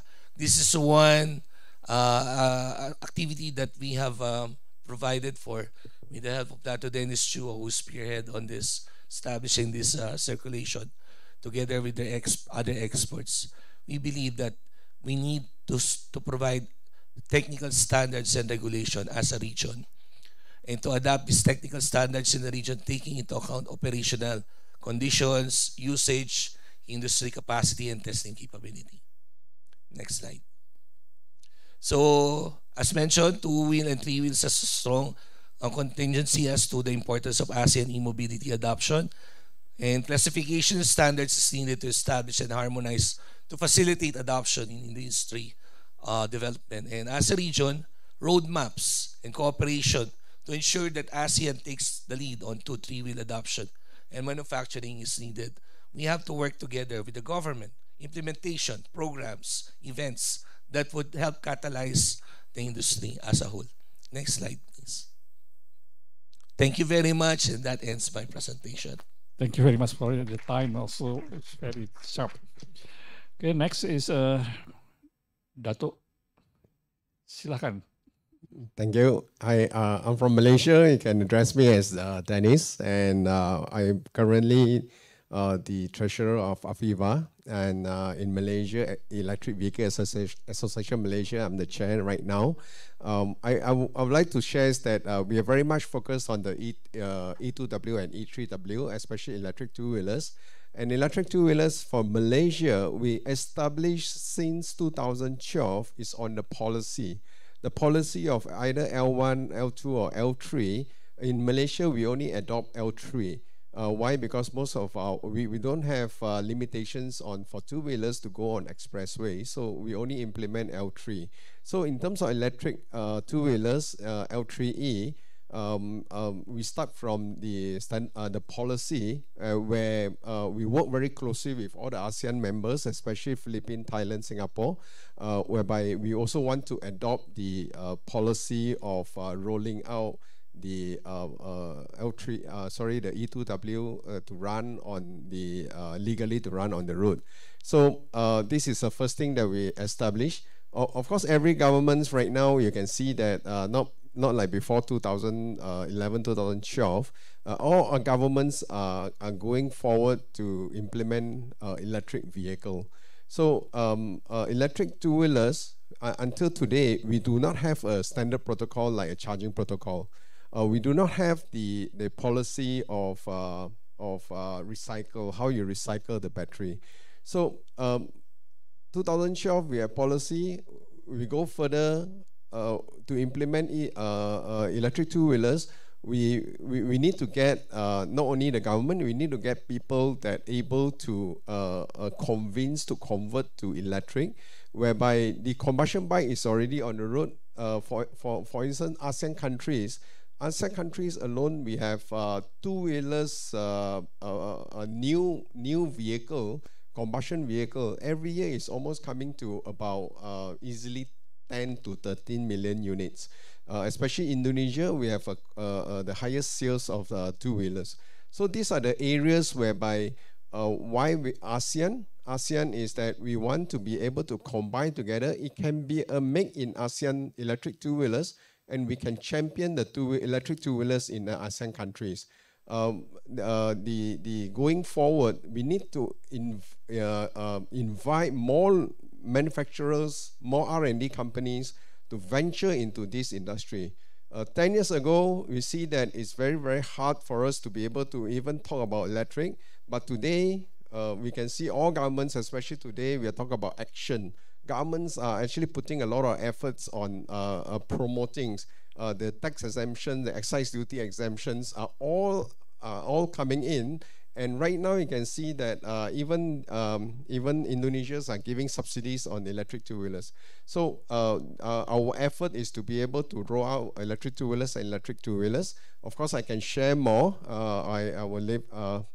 Thank you for allowing me to inviting me and sharing the to all the members. But of course, today we are talking about action.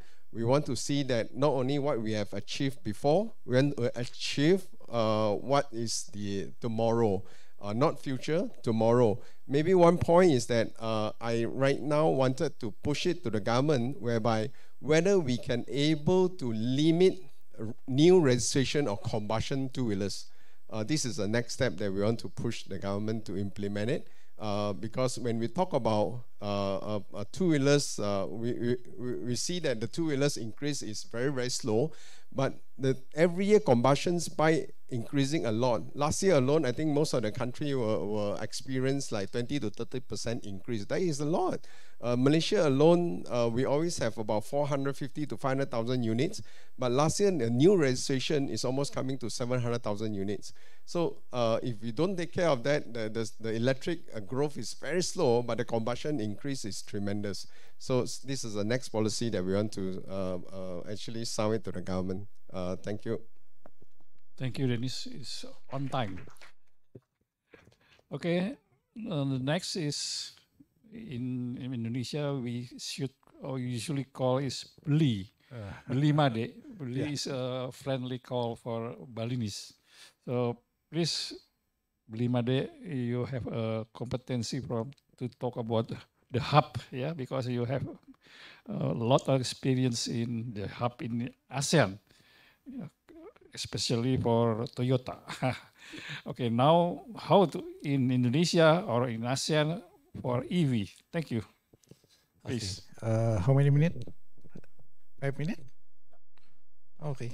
I have the material. Can you show Please. show my material? Thank you. Good afternoon, everybody, and assalamualaikum warahmatullahi wabarakatuh. Waalaikumsalam.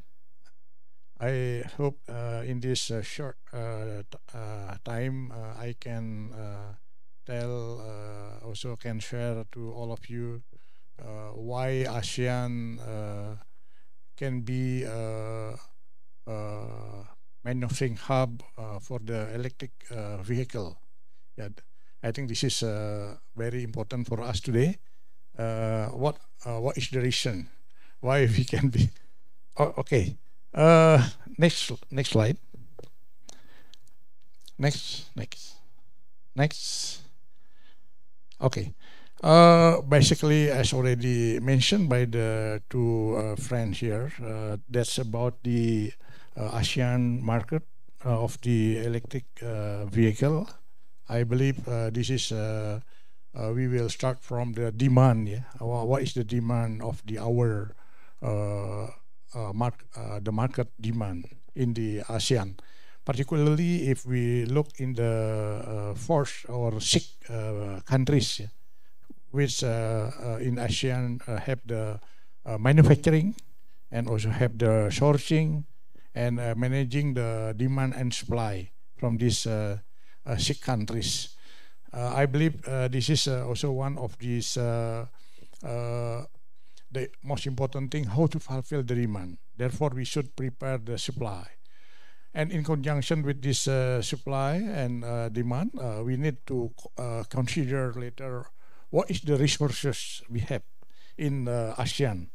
So I expect this kind of this discussion or workshop, we will be able to define what is the potential resources.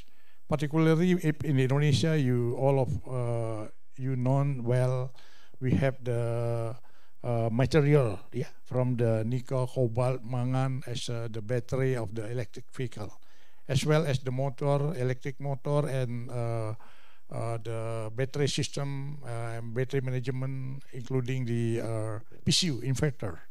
So next bit, please. Yeah, next.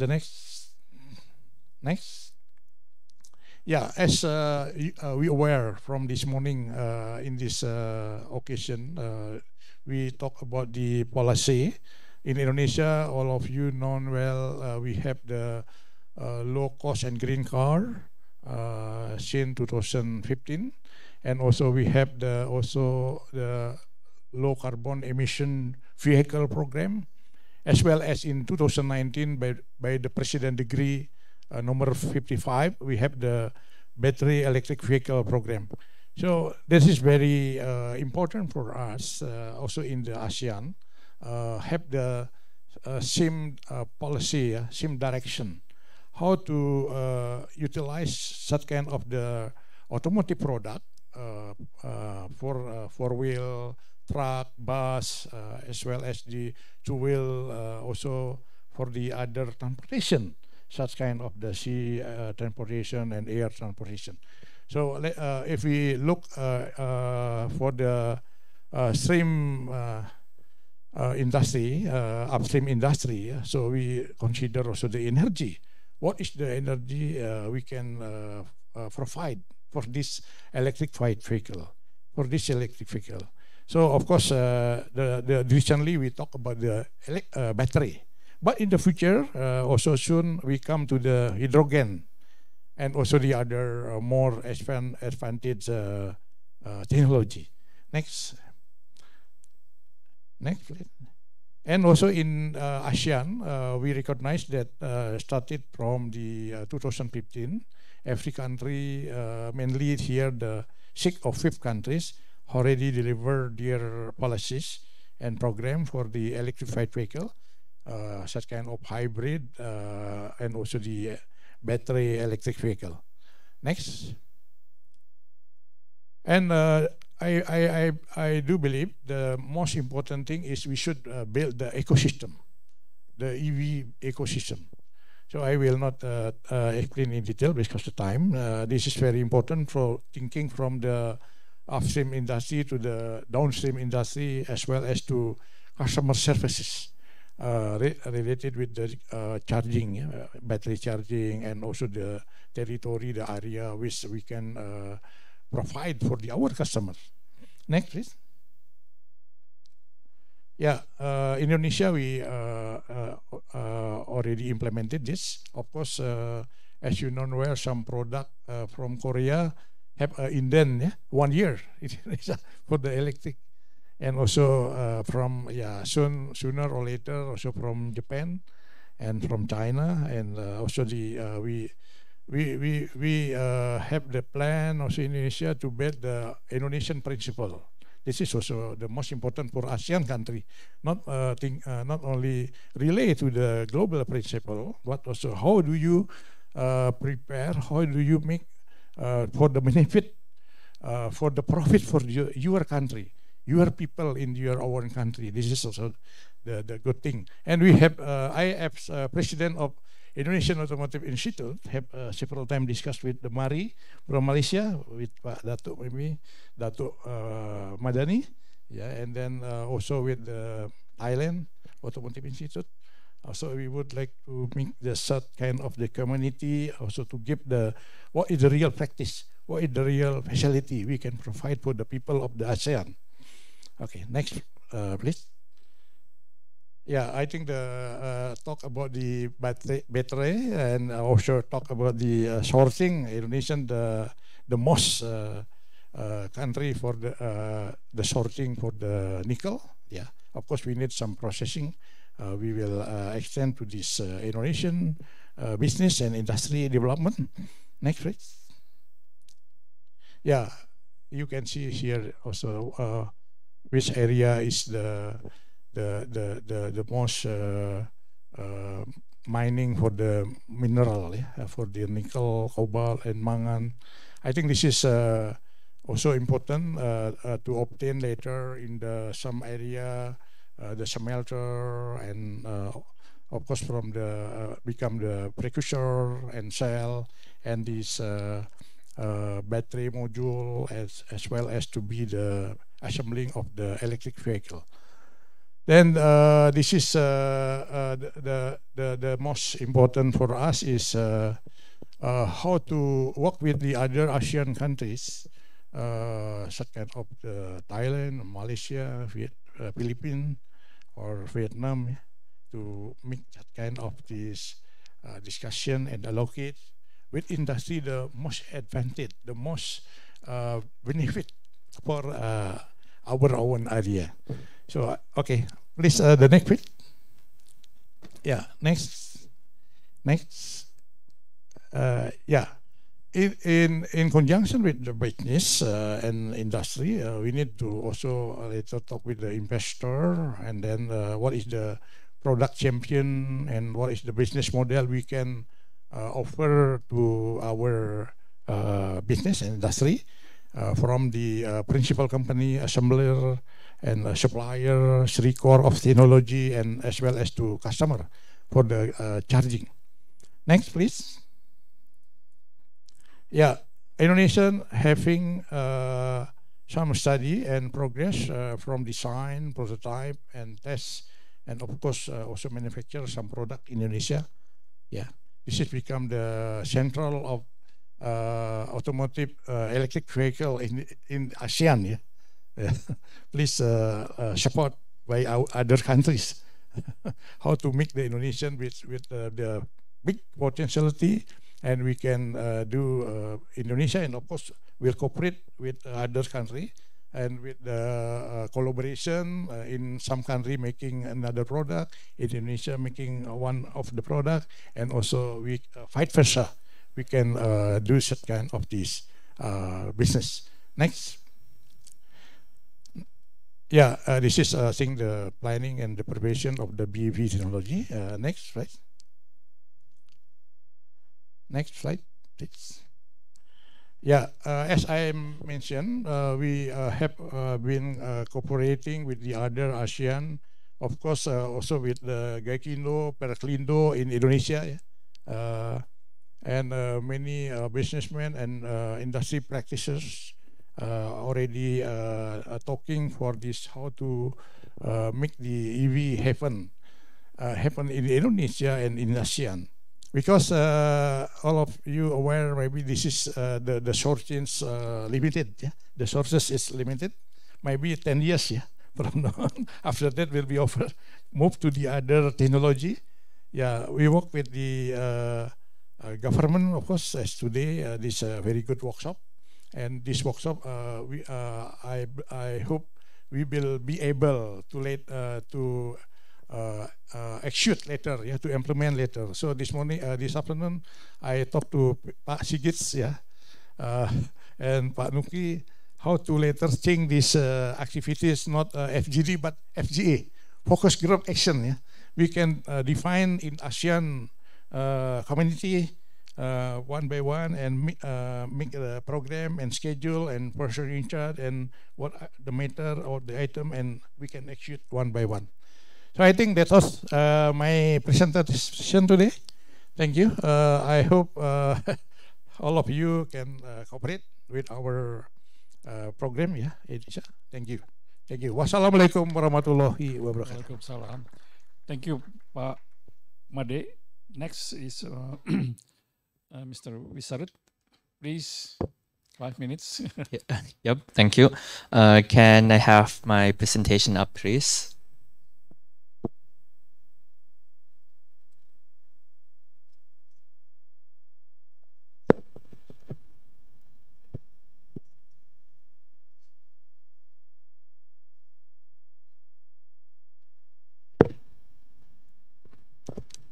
Okay, so I guess in my case, I would like to just give you a quick overview of what is going on in Thailand regarding the EV policies. I think some speakers this morning as well as in the afternoon has already mentioned that Thailand is currently going for EV. We have the policies called the EV policies 30 at 30. And as the name implies, so the goal is to have domestic production of zero emission vehicles, which also include electric vehicles, of course, to account for at least 30% of total production by 2030. Thus the name 30 at 30. So in this case, so just to give you a quick overview, so the production target, so we have the target for cars and pickup trucks. We have for motorcycle, bus and trucks, as well as three-wheels vehicles. So we would like to support the production. We also would like to go into passenger ships and rail transport as well. We also would like to promote the utilization of electric vehicles. So as you can see in the presentation, if we can move down a little bit. We also have utilization of car and pickup trucks, motorcycle, bus and trucks as well as to support the deployment of charging stations and battery switching stations. And we would also like to promote the deployment of infrastructure and many more. So as you can see, we have many targets, and it's going to be trying to be achieved over the next 6 years or so. And it's going to be difficult. And so the question is, what is Thailand currently doing right now? And the answer basically is we are trying to push in as much incentive as possible throughout the whole supply chain. We put down 24 billion baht, which is around 700 million USD, into subsidizing domestic production of EV battery. We also try to give incentive for the end users to promote picking up the electric vehicles. Basically, we are trying to reclaim our former titles of being Detroit of the East. So next slide, please. And just to give you a quick picture of some of the incentive, this is not all, but just the big one. So on the left, is the deployment of charging stations. So right now we have deployed many charging stations, both the CCS, the combined charging system, the CharDemo 2, the AC2. In total, we have around 3,700 charging stations deployed throughout Thailand. When we also have many incentives regarding the charging station, ranging from the support from the Board of Investment, the BOI. We expect to have the tax holiday for up to 5 years, depending on the type of charging station they have. We also have special rate for electricity, which is going to be around 20 to 25% less than the retail price. When we also unlock many requirements and regulations being imposed on the charging station. For example, they can receive funding from multiple sources, which is quite uncommon when compared to other programs. Mostly other programs can only accept one source of money, but for charging stations, they can accept from many programs. We also have financial incentive for electric vehicle users, so a very good time to pick up electric vehicles in Thailand. So they have excise tax reduction, 20 to 40% for cars, and reduced down to 0% for pickup trucks. Also, import tariff reduction down to 2% from 8%, so that's like 75% reduction for cars, and down to 0% for pickup trucks. Also, subsidy for the buyers, so ranging from 70K to 150K baht, which is around 2,000 to 4,400 USD for cars, and for pickup trucks, for motorcycles. And we also, as I have mentioned earlier, we also have deduction for excise tax for battery manufacturers, and it depends on the size of the plant. If it's small, then they receive smaller amount, as you can see on the presentation. And if bigger, then they receive higher subsidy. I didn't include in this slide, but we also have subsidy for car manufacturers as well. But we also have condition that they also have to produce some electric vehicles in Thailand, have to be CBU essentially. So that is just a very quick glimpse into incentives that are going on in Thailand right now. And thank you very much for your attention. Thank you, Mr. Risarut.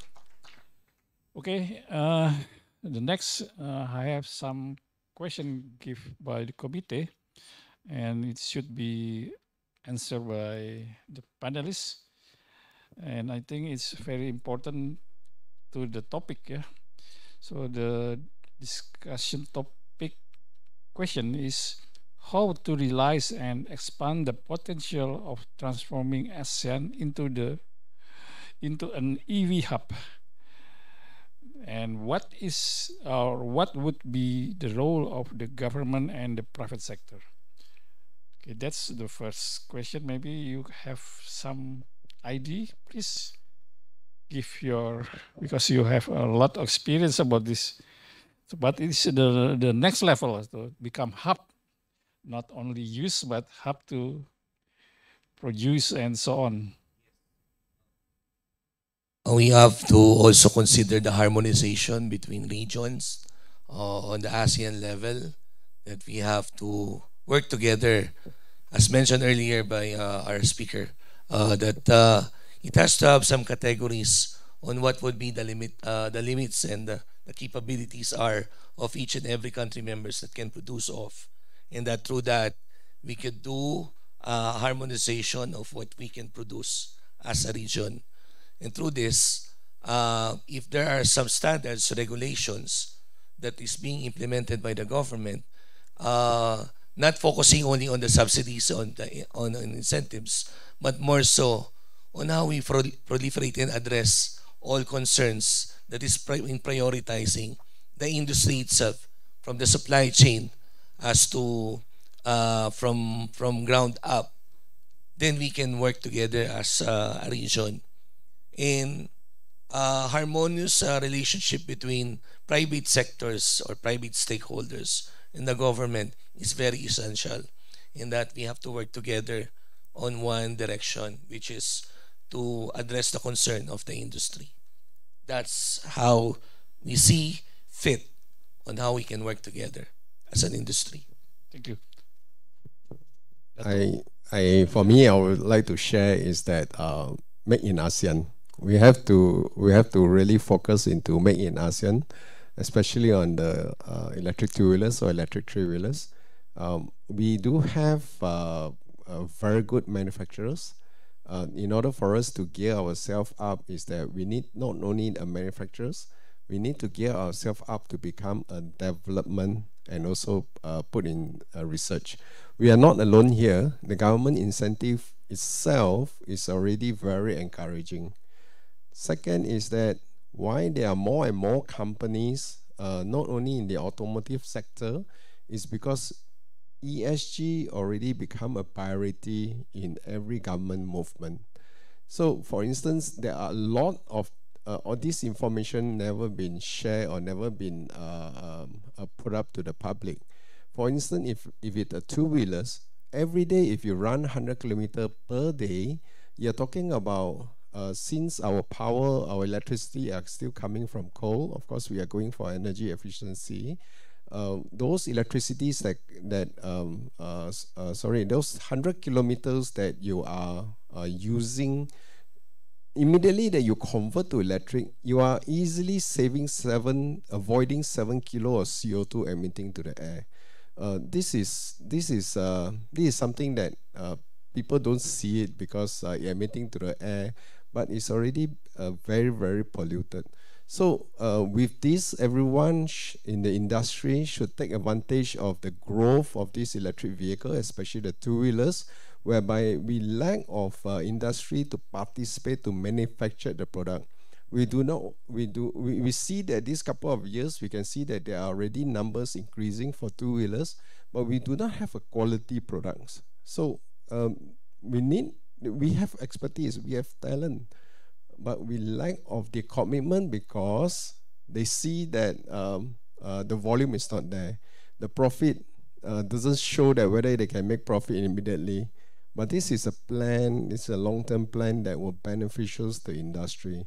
So, and if you're talking about getting the existing combustion suppliers or manufacturers, they are enjoying a very, very good demand currently.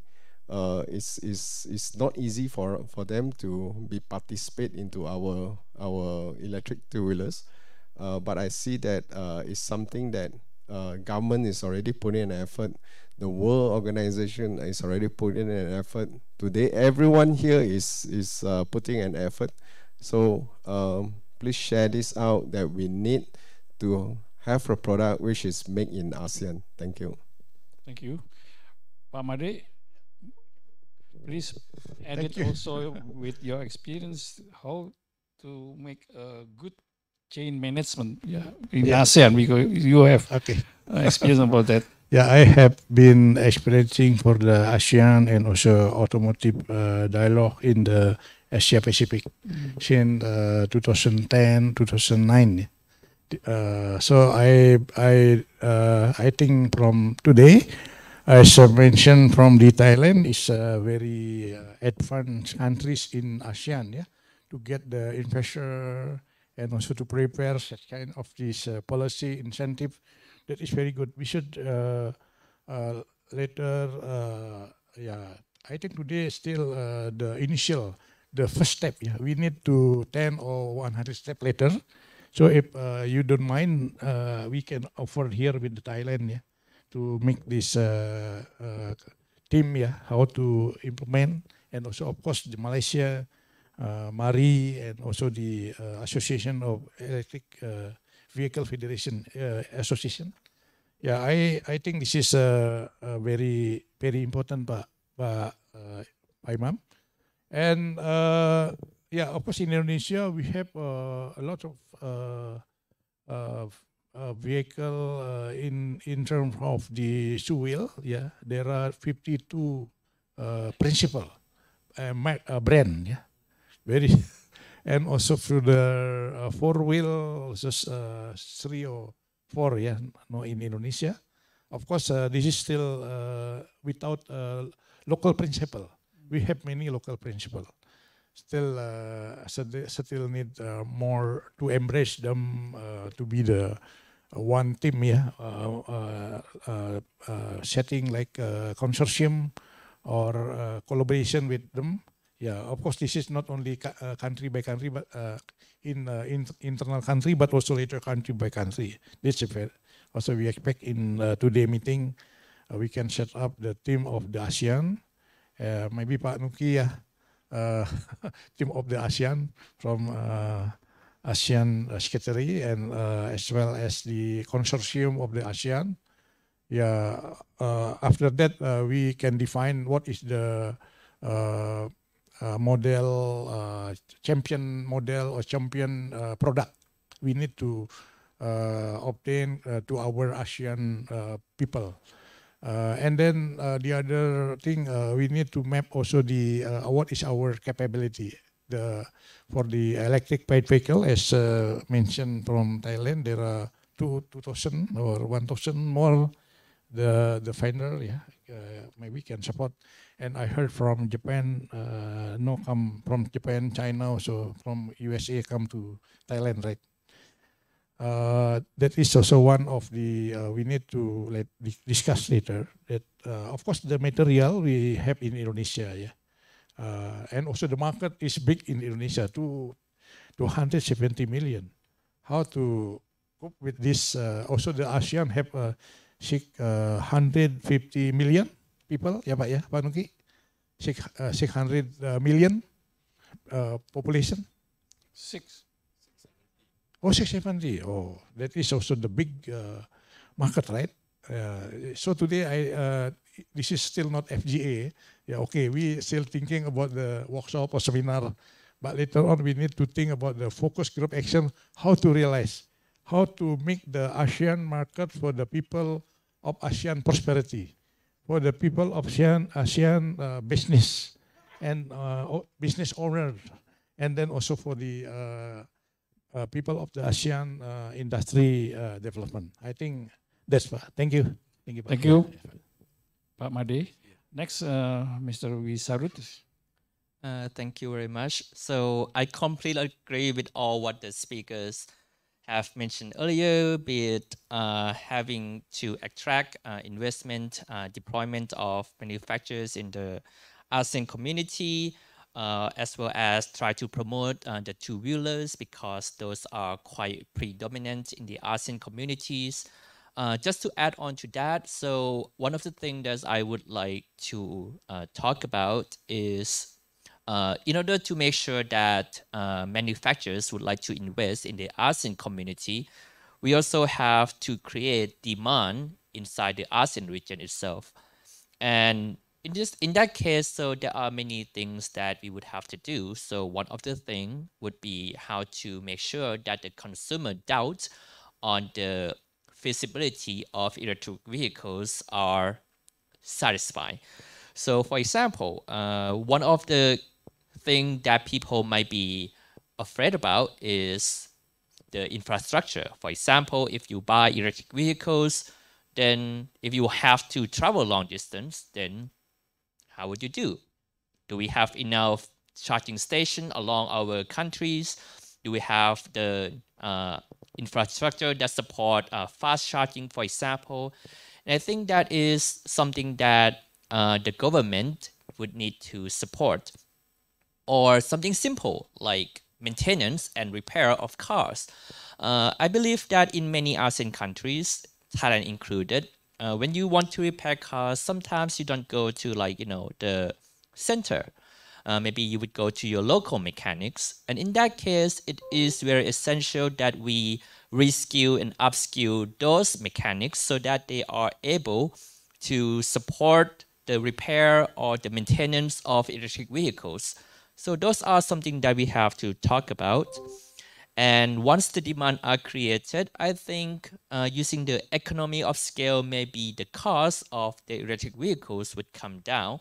And, you know, that would make ASEAN possibly an EV hub in the future. Thank you. Thank you. Okay, there is a question in Zoom, or we don't need to answer, or we can answer later.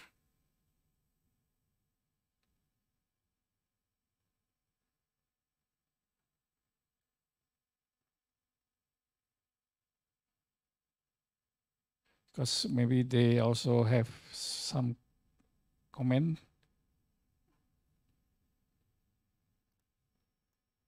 Okay, there is no, so I think we have enough discussion. So we need to action ya Pak Made. We have already anything from resource, from industry, from demand, but we need to have an action. So that is, we need to implement it. So we need to have one focus group action, Pak Nuki. So this is the important from our discussion during afternoon, because this is the ultimate goal to have a EV hub in ASEAN. Okay, that's maybe I can moderate the session. Thank you very much, and I'm very sorry to disrupt every speaker or panelist because the time is very short, so it's already too long. Okay, I bring back to the MC, please. Thank you very much.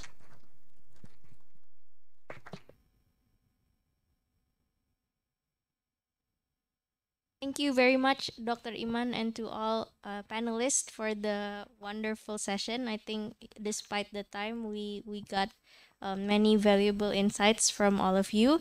And to give a token of appreciation, may I kindly call Mr. Hendro Gunawan, the Deputy Director of Technical Guidance and Cooperation of Energy Conservation from Ministry of Energy and Mineral Resources, Indonesia.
Thank you very much to all moderators and speakers, ladies and gentlemen. This marks the end of our workshop. But before that, may I kindly invite Dr. Nuki Agia Utama, the Executive Director of ASEAN Center for Energy, to deliver his closing remarks for today.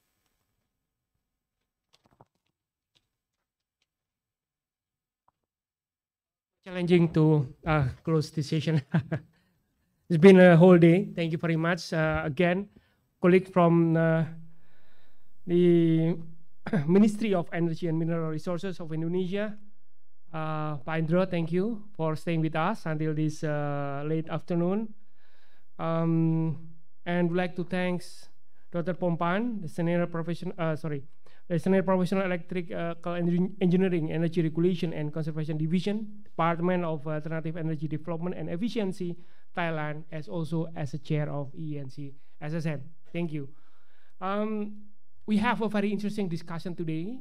A very important thing that I can capture the discussion led by our perfect moderation from Prof. Harun and also Prof. Iman regarding also the electric vehicles.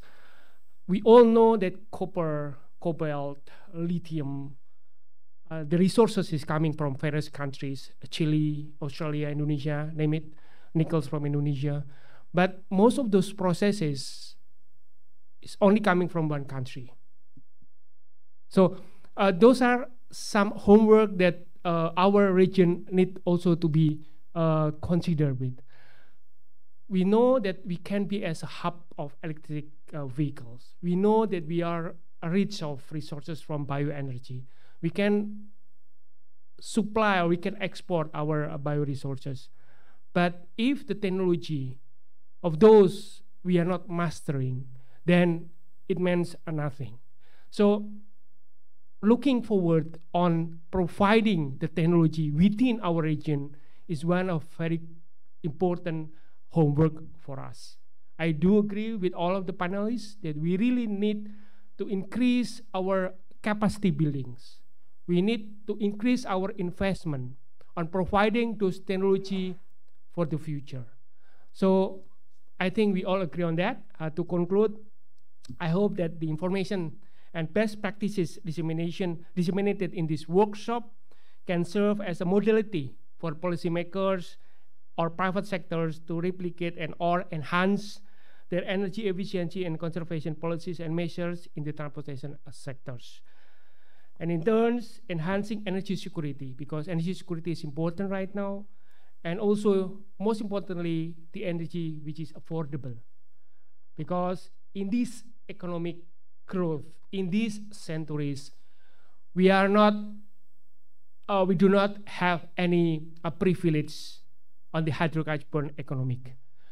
We are not in the transition era that we have to stand by our own. We have to really run by our own. Therefore, from ASEAN to ASEAN, it is something that we have to really do. So, accelerating energy transition from ASEAN to ASEAN becoming very important matters. Thank you very much for your time. Have a nice evening and see you again tomorrow. Bye. Thank you very much, Dr. Nuki, for your closing remarks. Ladies and gentlemen, for your kind information, all of the materials that have been presented today can be accessed through the following link as shown on the screen. And also, for your kind information, we will hold another workshop on energy efficiency in tropical buildings tomorrow, starting from 9 a.m. Jakarta time sharp. You are welcome to join us here physically again at the same venue, Manyar Ballroom 13th floor, and or online via the YouTube platform of Kementerian ESDM. Once again, on behalf of ASEAN, we would like to extend our appreciation for your support and active participation during this event.